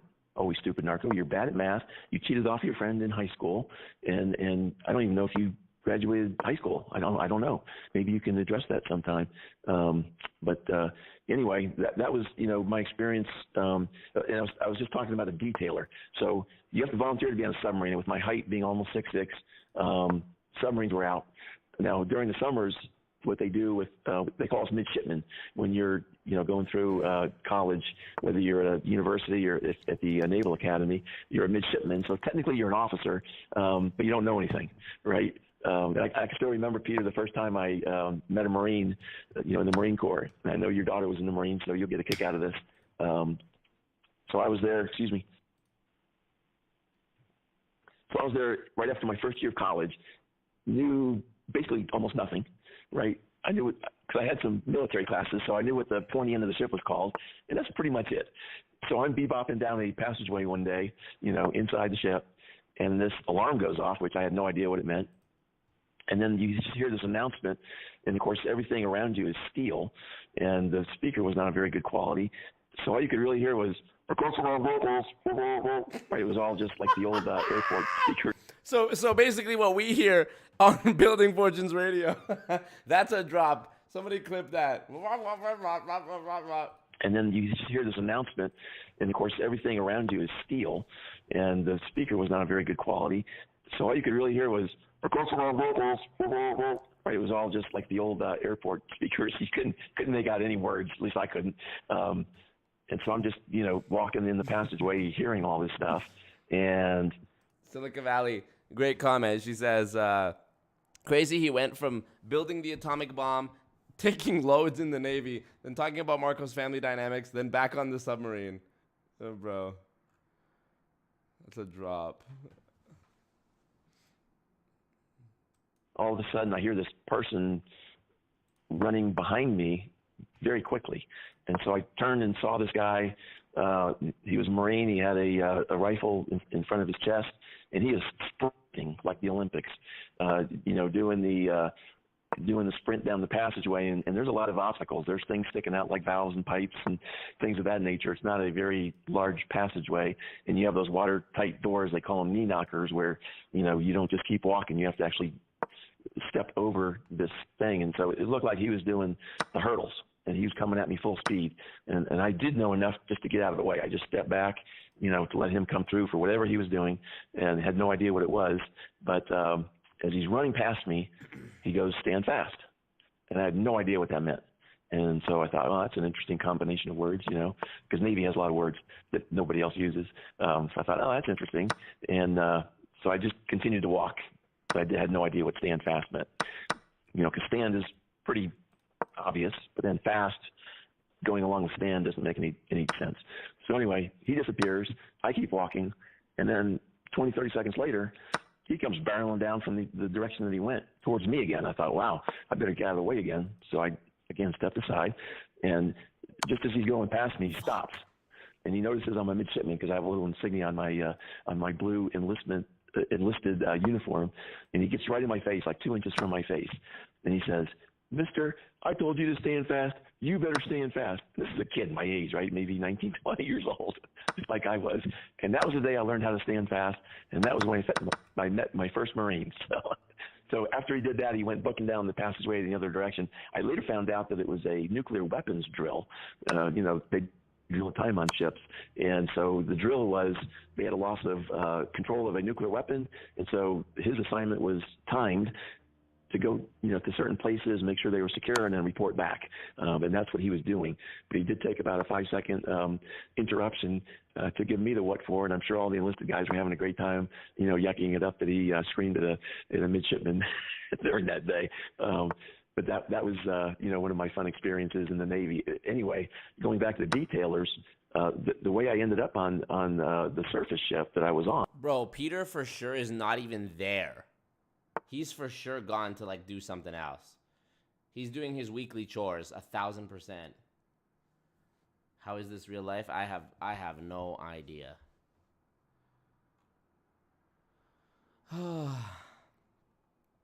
This is insane. These guys, I'm literally these guys' life source. Sprinting like the Olympics. Oh, you mean fast? Wow. He does suck at storytelling. This is putting me to sleep. I might have to put it on 1.5 speed. I said, well, they gave you two choices, East Coast or West Coast, and then aircraft carrier or cruiser. Again, you have to volunteer to be on a sub, and with my height, I had been on a sub for a day or so in one of these other midshipman summers, and it was just way too confining. I'm not claustrophobic, but it was really tight, both vertically and horizontally.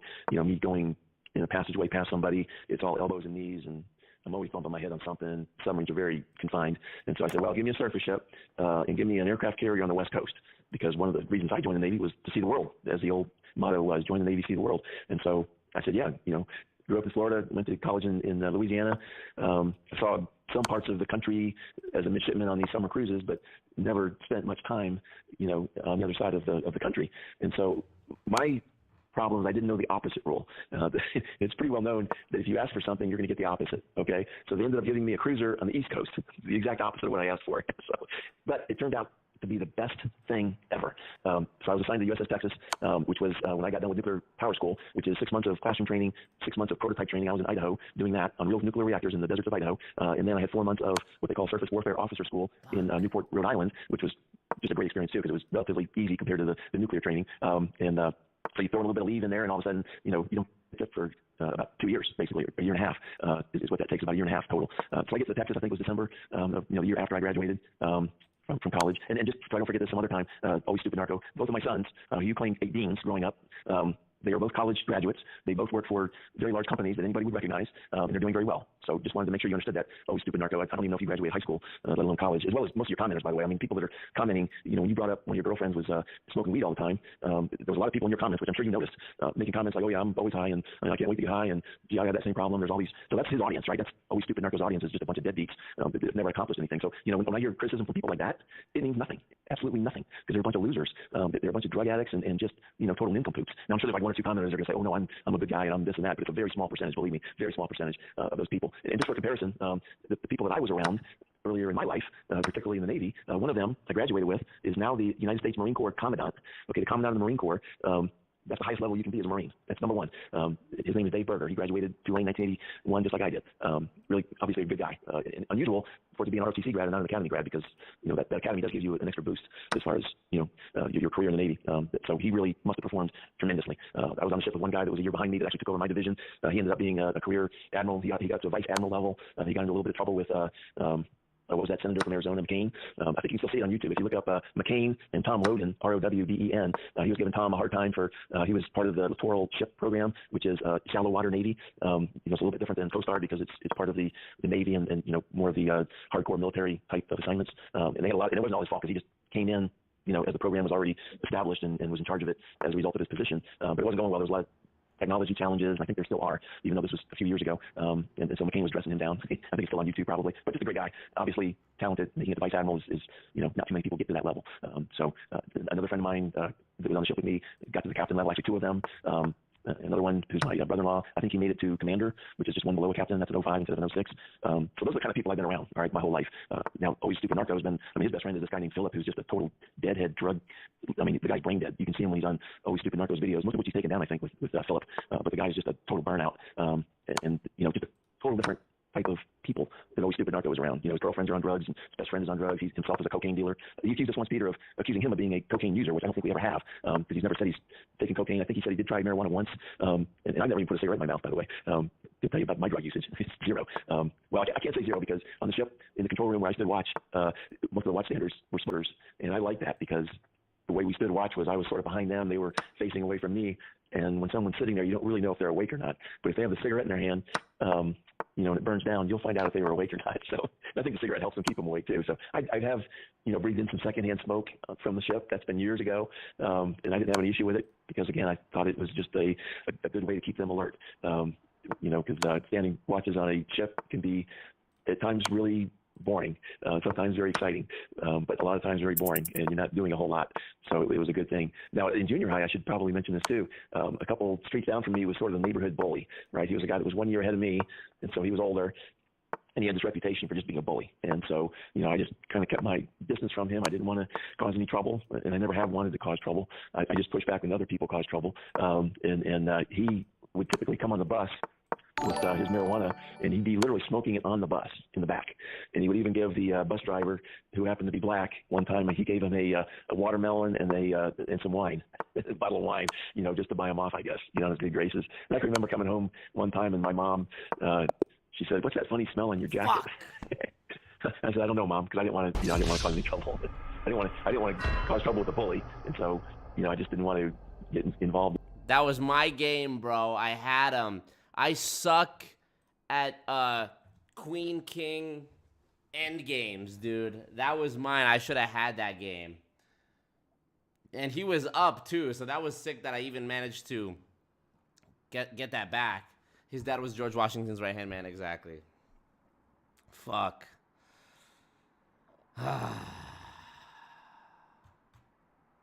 Damn it. Stalemate.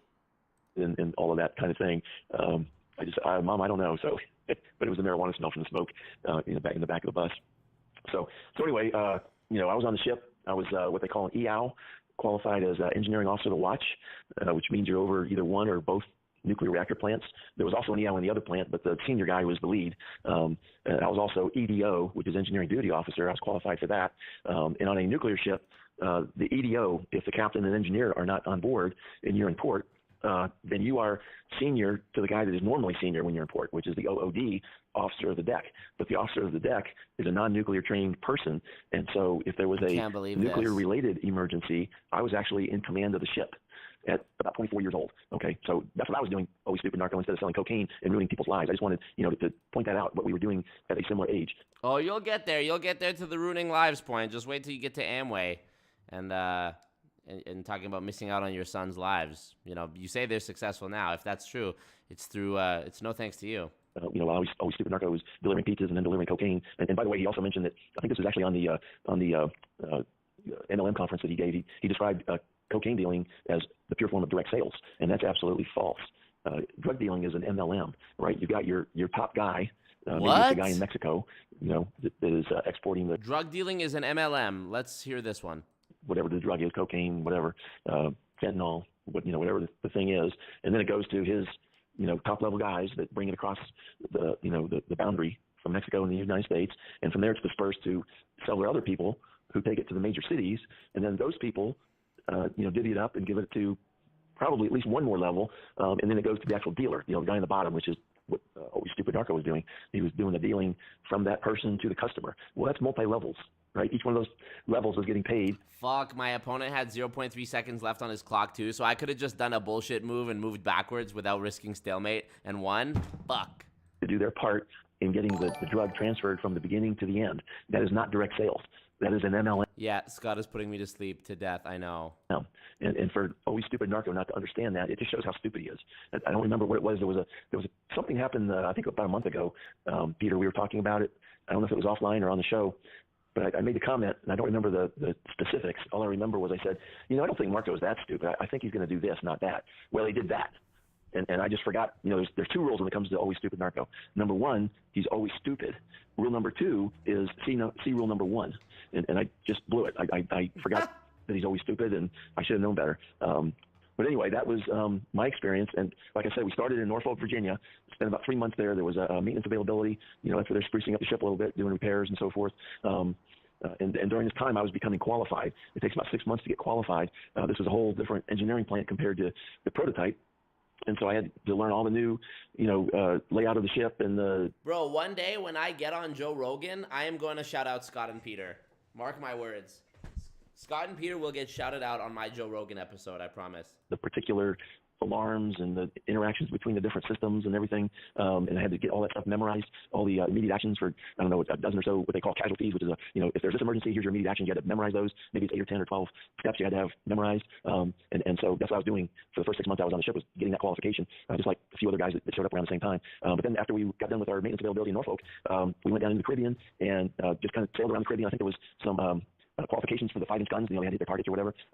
We didn't make any port visits down the Caribbean, but then we took off across the Atlantic, went into the Mediterranean, visited a couple places in France, like Monte Carlo and Nice, and then came out and went to Morocco, came around the coast a little ways of the western part of Africa, visited Ivory Coast, and then went around the Horn of Africa to the south and came up into the Indian Ocean. And this is where I really realized I was given a good assignment, even though it was not what I was asked for, because we were attached to the USS Vinson, which is an aircraft carrier, nuclear-powered aircraft carrier. Jesus and a nuclear-powered Christ, cruiser is the only thing that can keep up with a nuclear-powered carrier, because, if you're going 20, 30 knots. I'll just remind y'all, I offered to skip. Y'all didn't want me to skip. Across the ocean, you can't have a conventional ship, gas or oil, whatever, powered to keep up with an aircraft carrier, screaming across the ocean. Thank God we had the 2x speed from Dave Vaughn. Here, let me have 3x speed. So our main job was to do what they call plane guard duty. And plane guard duty is where you're shadowing the aircraft carrier. In the event, unfortunately never happened, but in the event that a pilot, didn't make the aircraft carrier land or had a bad landing and, skidded off or whatever, our job was to go pick up that pilot and plane if possible, but, the person first for sure. That never happened. But then when we entered the Indian Ocean and we were doing plane guard duty, the Vinson went off into the Indian Ocean, and because the pilots have to get so many hours and so many takeoffs and landings to stay qualified. We went to 4 ports in Australia. Wow, Regan Jones, thank you for joining the Patreon. I appreciate that so much. Thank you. I got to get the bag. Billions and billions. Thank you for that. Appreciate that. Australia, 2 more New Zealand. Then we went up all over the Far East. We went to Japan, Hong Kong, South Korea, Philippines, just all over the place. Came back across the Pacific, visited Hawaii, and most of these were 3-day visits at each of these ports. This was back in the Ronald Reagan days, right, the early to mid 80s, and he was wanting to show the flag and show the USSR, a presence that these are our allies and we're here to defend them if they need to be defended. That was the basic message that we were putting across with that long cruise. And then we ended up in San Diego, changed to home port. So I made a literal around the world cruise on this ship, and it was even better than ending up in San Diego because San Diego has a big Navy base called 32nd Street, and it's like any other large Navy base. It's a big industrial, noisy, dirty type environment, right? Our sonar dome is 32 feet below the surface of the water, and at low tide, we would not be able to get out of 32nd Street. And being a nuclear-powered ship, you have to be able to get out if there's an emergency. You can't be trapped. And so we actually tied up on Coronado Island, which is right there in San Diego, but it's a separate piece. And it's basically a very well-to-do area. A lot of wealthy people live there, and we were able to tie up there on Coronado Island, which is right where the Navy SEALs train also. And it was just a great environment. I mean, it was a great experience. We made another what they call Westpac, Western Pacific cruise. We were in the Persian Gulf. Almost got a missile shot at us. Our guys were alert enough to realize that this either Iraq or Iranian jet was was approaching us, and the captain had called a meeting of all the officers in the wardroom a day or so earlier, which he had never done before because we were always in the engineering spaces, and we had no idea what was going on topside, right, with the navigation or anything else. But he called us in there and said, look, these guys are at war, Iran and Iraq, and we're just here to keep the sea lanes open, the oil basically, and we're not here to do any military stuff, but, somebody might either, with bad intentions or accidentally attack us, and so be very vigilant. So we were, at general quarters all the time. We were doing, we were doing drills, but not engineering drills. We weren't exercising the power plant because we weren't even allowed to do maintenance. We had to keep everything up and running 100%. There was no downtime for any equipment because we wanted all to be available in case of an emergency. So this jet did approach us, but our guys noticed that they trained what's called fire control radar on that jet, which is a message to the pilot in that jet that we know you're there, we know you're targeting us, and if you don't turn around, we're going to launch our missiles, and our missiles will travel further than yours before you can get in range. You're going to be dead. And so that pilot recognized that and turned around. Well, there was another ship about 3 years later in the Persian Gulf, a non-nuclear, fortunately non-nuclear ship. It was in almost exactly the same position. By the way, when the security finally kicked me out of the mall, they told me and Jesse, yeah, we're kicking you guys out, and you both have a 24-hour bans from the mall.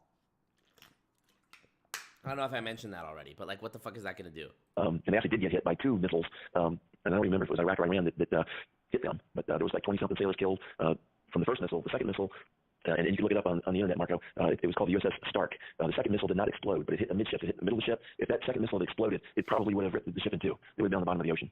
And so that was kind of a wake-up call to me, because when you're in it, when you're a young, stupid guy, and all of us are to a certain extent stupid when we're young. Not as stupid as Marco. I mean, come on. But, and you're in the military, so you've got the adrenaline and you've got the male hormones pumping through your veins, and you think you're invincible and all that. And when you're in it, you think it's pretty cool. Looking back, not so cool, because that could have been me, could have been us, could have been our ship in the same situation, because it was essentially the same scenario, and nuclear ship getting hit like that, but that would have been a major story. It's not talked about very much, but you can find it online, USS Stark. But that was, I was 26 years old when I got out of the Navy, and that was all of my experiences up until that point in my life. Now compare that to Always Stupid Narco, and compare that, Peter, to your show last week describing what you did in your first, quarter century or so of life, and just put them side by side. And people should decide, well, who do you want to listen to? Do you want to listen to Always Stupid Narco and all of the anti-MLM huns that are really clueless, or do you want to listen to some people that have some education and some ability to analyze things and to come to conclusions based on legal and illegal activities versus all this drama and emotion and all this really meaningless stuff? It really is meaningless. And I know that you've talked about Bill Keith before. He's a smart guy. He might be smart in marketing, but marketing is one of those softer subjects, I would say. I don't think it's being a double major in biology and chemistry. I don't think it's the same as electrical engineering or nuclear power type activities. But when he says unread in his email in all caps, and Mark, Always Stupid Narco has that on his one of his videos as the thumbnail, I have to say that Bill Keith is pretty stupid, because if you're a university professor, you should be looking for different ideas. You should have an open mind. You should be looking for...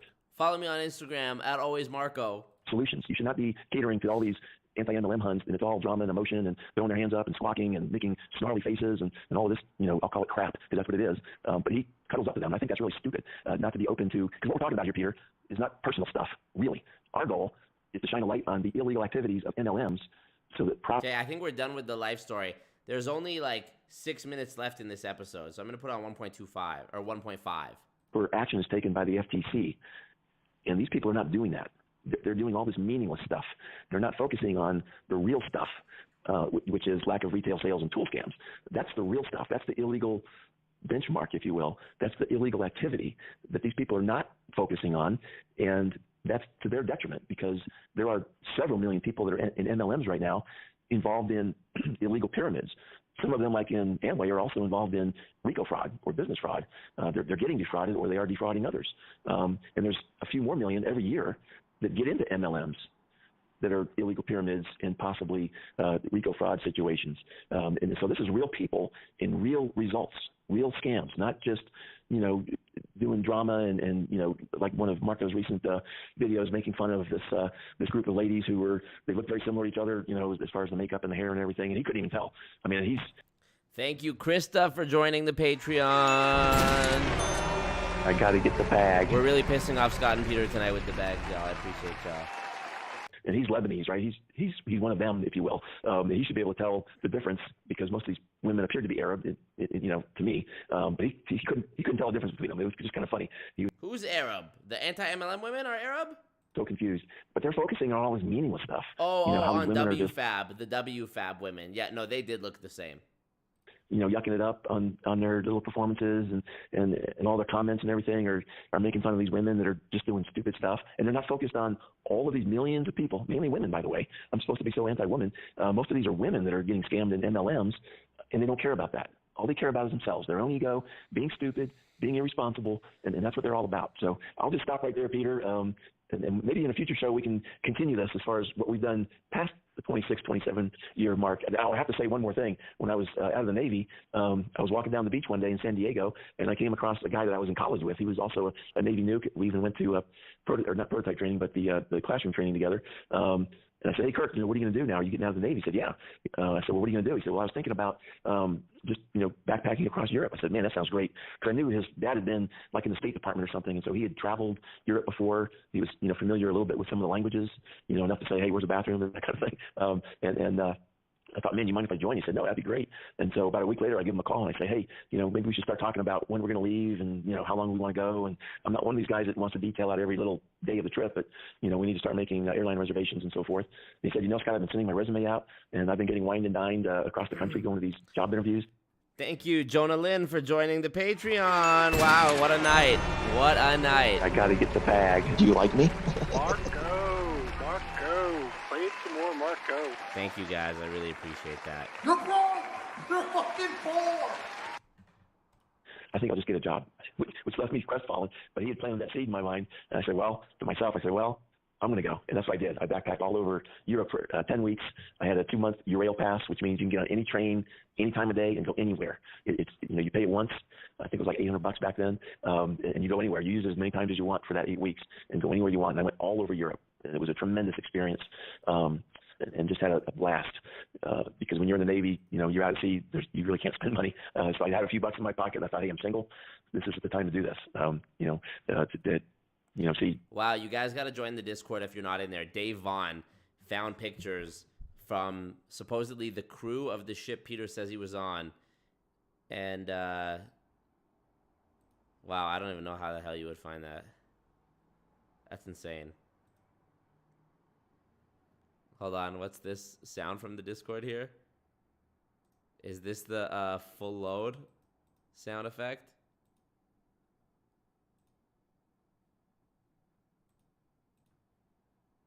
I took a full load. I knew it. Oh no, somebody else posted it too. And so because I took a full load.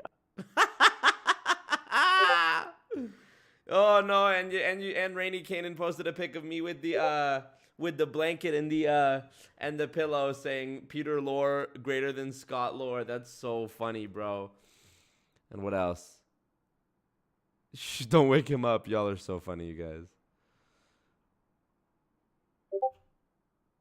Oh my god. It's from the yearbook ROTC Squad. Circle him. Dave, post that picture again, but circle Scott. Which one is he? Or put an arrow to him. I mean, he probably looks so different now. That's like 40 years ago. But you feel me. Crazy shit. Crazy. All right. All of Europe, and I just had a tremendous experience doing that. Tremendous. So anyway, always stupid narco. I just wanted to fill you in on my first 26 years and let people compare that to your 26 years. I know that some of your commenters were making fun of Peter in a recent video when they were saying that they were the editor or something, or they were the not that they were, but they were making fun of Peter being the football captain and so forth. So they can do all that because it's a free country and free speech, but they're just showing their stupidity. They're just showing how closely aligned they are with you and how you guys are basically just a junior high school clique. You're nothings, you're losers, you've never accomplished anything meaningful, and you just hang out with each other and you do meaningless things. You really don't care about people being scammed by MLMs, or else you would put some thought into it. But you've always been losers. You probably always will be losers, and that's just the nature of the beast. So, Peter, I'll stop there. I could go on and on, but I think we're almost done here, and I'll let you get in a few words at the end. Thanks. Wow. I'd like to hear about your background and your accomplishments, before you were 27. I played that benchmark of 27 only because we wanted to do a fair comparison. What happened after our 27th wow, years? Bro. Marco hasn't had a chance to do that. And one of the reasons why I was playing around with being called editor-in-chief for the school newspaper in 6th grade is I wanted the ability to pin Marco's 7th grade accomplishment of jerking off. Burning Fortunes Radio is so true. which was jerking off in a bathroom stall. Mm-hmm. So I figured I got to go back to at least 6th or 7th grade, and that's why I mentioned that for the contradiction, if you will, Marco. And then obviously, Scott, you did a lot of traveling, more so than I even thought, so I knew that people travel a lot in the Navy. So those are really great accomplishments, and being part of a nuclear either sub or ship, and the other stuff that you did in the armed services is just amazing. Now, the fun part about me mentioning captain of the football team, I knew the trolls would come out. It's just think about it. Like, when you're in high school, you're in high school, so what are you going to do? I happen to also be the homecoming king. Give Dave Vaughn an opportunity to be able to throw out some memes over there. Of course you were handsome. Of course you were. Knew the trolls would come out. It's just think about it. Like, when you're in high school, you're in high school, so what are you going to do? I happen to also be the homecoming king. Give Dave Vaughn an opportunity to be able to throw out some memes over there, as he likes to do his little drawings and stuff like that. So might as well put a crown on, a guy wearing a football thing. And, Scott, in reference to those things, that's all you can accomplish when you're in high school. And what was Marco doing? Well, lying, typically, cheating, always. So that's basically the path that he followed. Now, why he's done that, I don't want to get into his brain or what was going on with his family, but those are comparisons. And then what you did after graduating from college and taking the career path that you did and the career path that I did as well, from going from a double major into deciding that, I'm really not sure if I want to go to medical school, and for all the reasons decided that, okay, I guess I have to figure out something else. I'll start at the bottom in a management training program. And, the losers in the trolling, you expect the comments. So I knew the comments were, going to be appropriate for the losers in Marco's little comment thing as well, based on, not knowing anything. But again, where was Marco's accomplishments? Jerking off, what was he doing? A dealer in a casino, I think he might have been. He always says one of his greatest incomes was his little thing, which is always code for, selling drugs, but he never reveals that because he doesn't know how to tell the truth. And every time I pinned him, including my speech about his conference, and Scott, you got to review his conference so we can do a bullet point on his conference, because that's worth repeating for sure. But every time I, nailed him on... Yeah, they haven't talked about my conference really yet, my conference speech. The stupidity of the comments that he was making during his conference. The only thing he had to say is, I'm not going to address that because they're not worth addressing. But all of them are worth... Yeah, what are you going to do in high school? Peak, exactly. ...worth addressing, he just couldn't. So that was just a little bit of what was going on with Marco and his goons.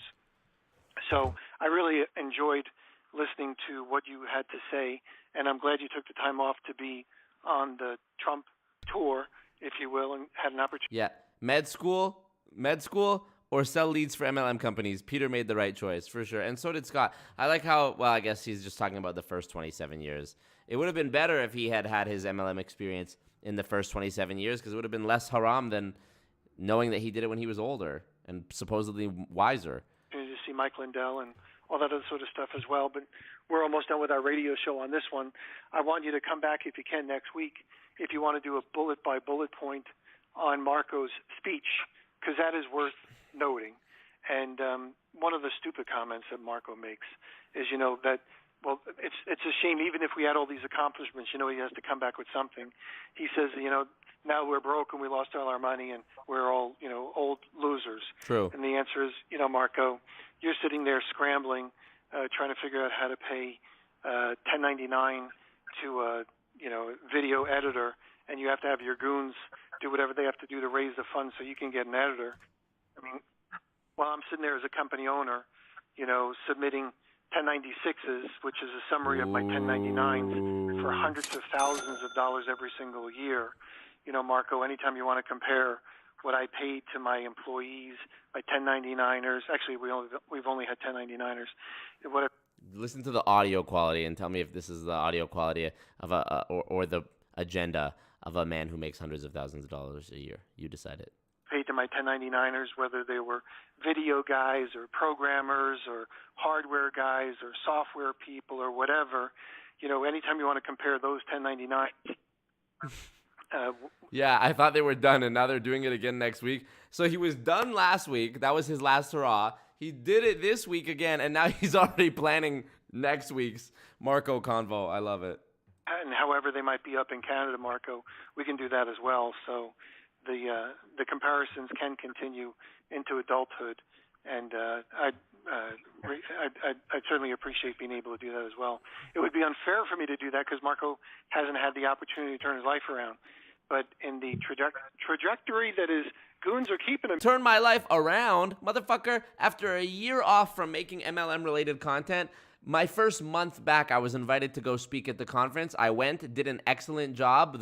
My first clip that I posted from the conference has more than 350,000 views on TikTok. The video creeping up on 10,000 views on YouTube. Not bad for a guy who just took a year off. YouTube is on the up and up, almost at 60,000 subscribers. Not too bad for a guy who was dying a few months ago, as y'all put it. And you two bitched and moaned and cried on your radio show for multiple episodes about how you guys weren't invited and tried to sabotage my going there. So what do you mean turned my life around? You guys are fucking losers. I'll spank both of you over my knee. Man, he's going to still bottom feed in his one-bedroom apartment over in Edmonton. And Scott, I'm going to, before we wrap this up, why don't you give people your website so people can find out a little bit about the stuff that you work on a regular basis with your websites, and then we'll call it a show. Yeah, I'm all for doing a point-by-point on Marco's FTC presentation because that is a target-rich environment, as we say.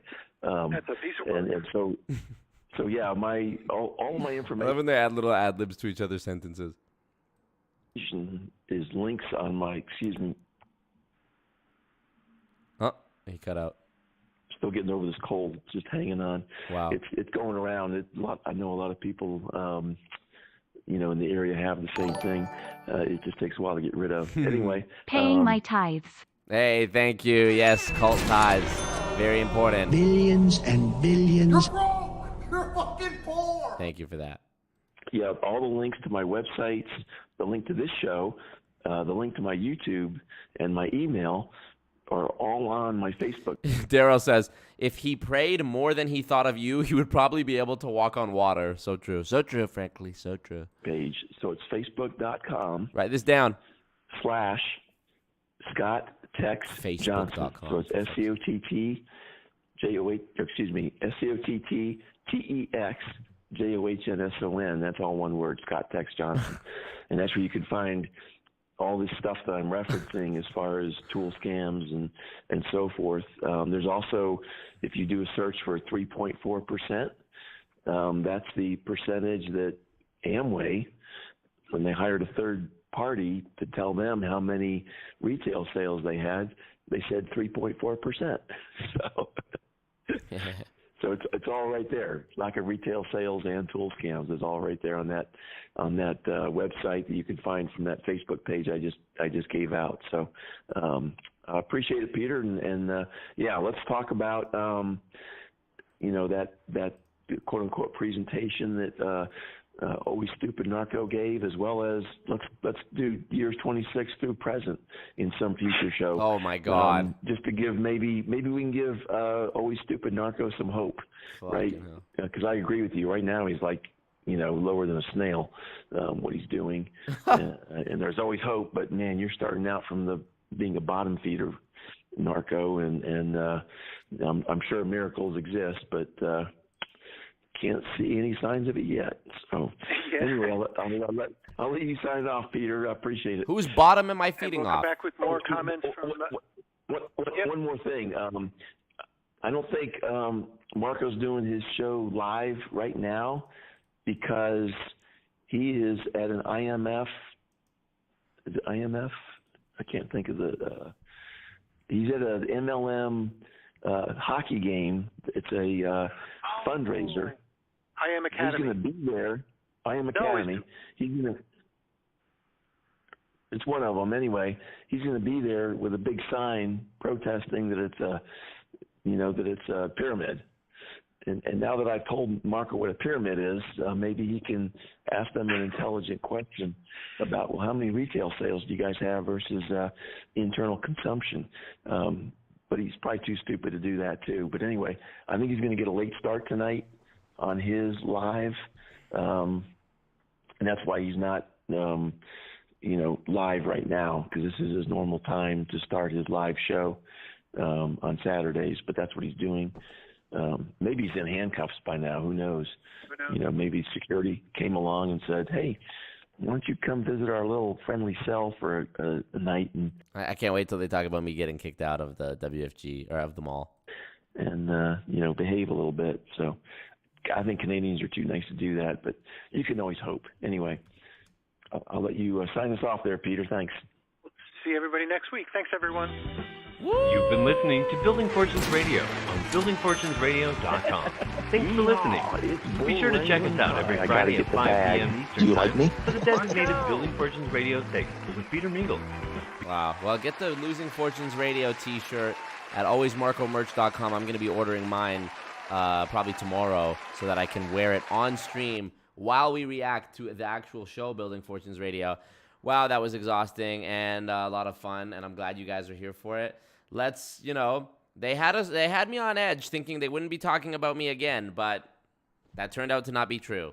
So, pregnancy test said that was a lie, or lie detector, whatever. They think they're Iron Man. What comments are they really talking about? None of the platforms they post on have comments. I know. Well, do you like me? I do. I hope Marco's all right. Stream should have started by now. Wow. All right, you guys. Well, I appreciate it. I'm going to do a makeup stream for y'all. So I'm thinking Monday night is when I'll do it because I owe you one from last week when I didn't stream the one day. So if that's the case, that I'll be streaming Monday, Wednesday, Friday, and Saturday next week. 2 new episodes of Multi-Level Misery on the way. This WFG video on the way. Interview with Doug Brooks on the way. Primerica video on the way. I kind of want to save the Doug Brooks interview till after the Primerica video drops because I know that's going to bring a lot of traffic to the channel, and then I'll do the Doug Brooks thing and blah, blah, blah, blah, blah. So, yeah. Appreciate you guys. Don't do drugs. I will see you. What's today? Saturday. I'll see you on Monday. Join the Discord. If you want early access to the episodes, become a member here on YouTube, clicking the join button or join the Patreon. Up to y'all. I'm going to go back, look at this later, and read some of y'all's comments. Appreciate you guys being here. Love y'all. For real. Thank you. All right. Peace out. Marco.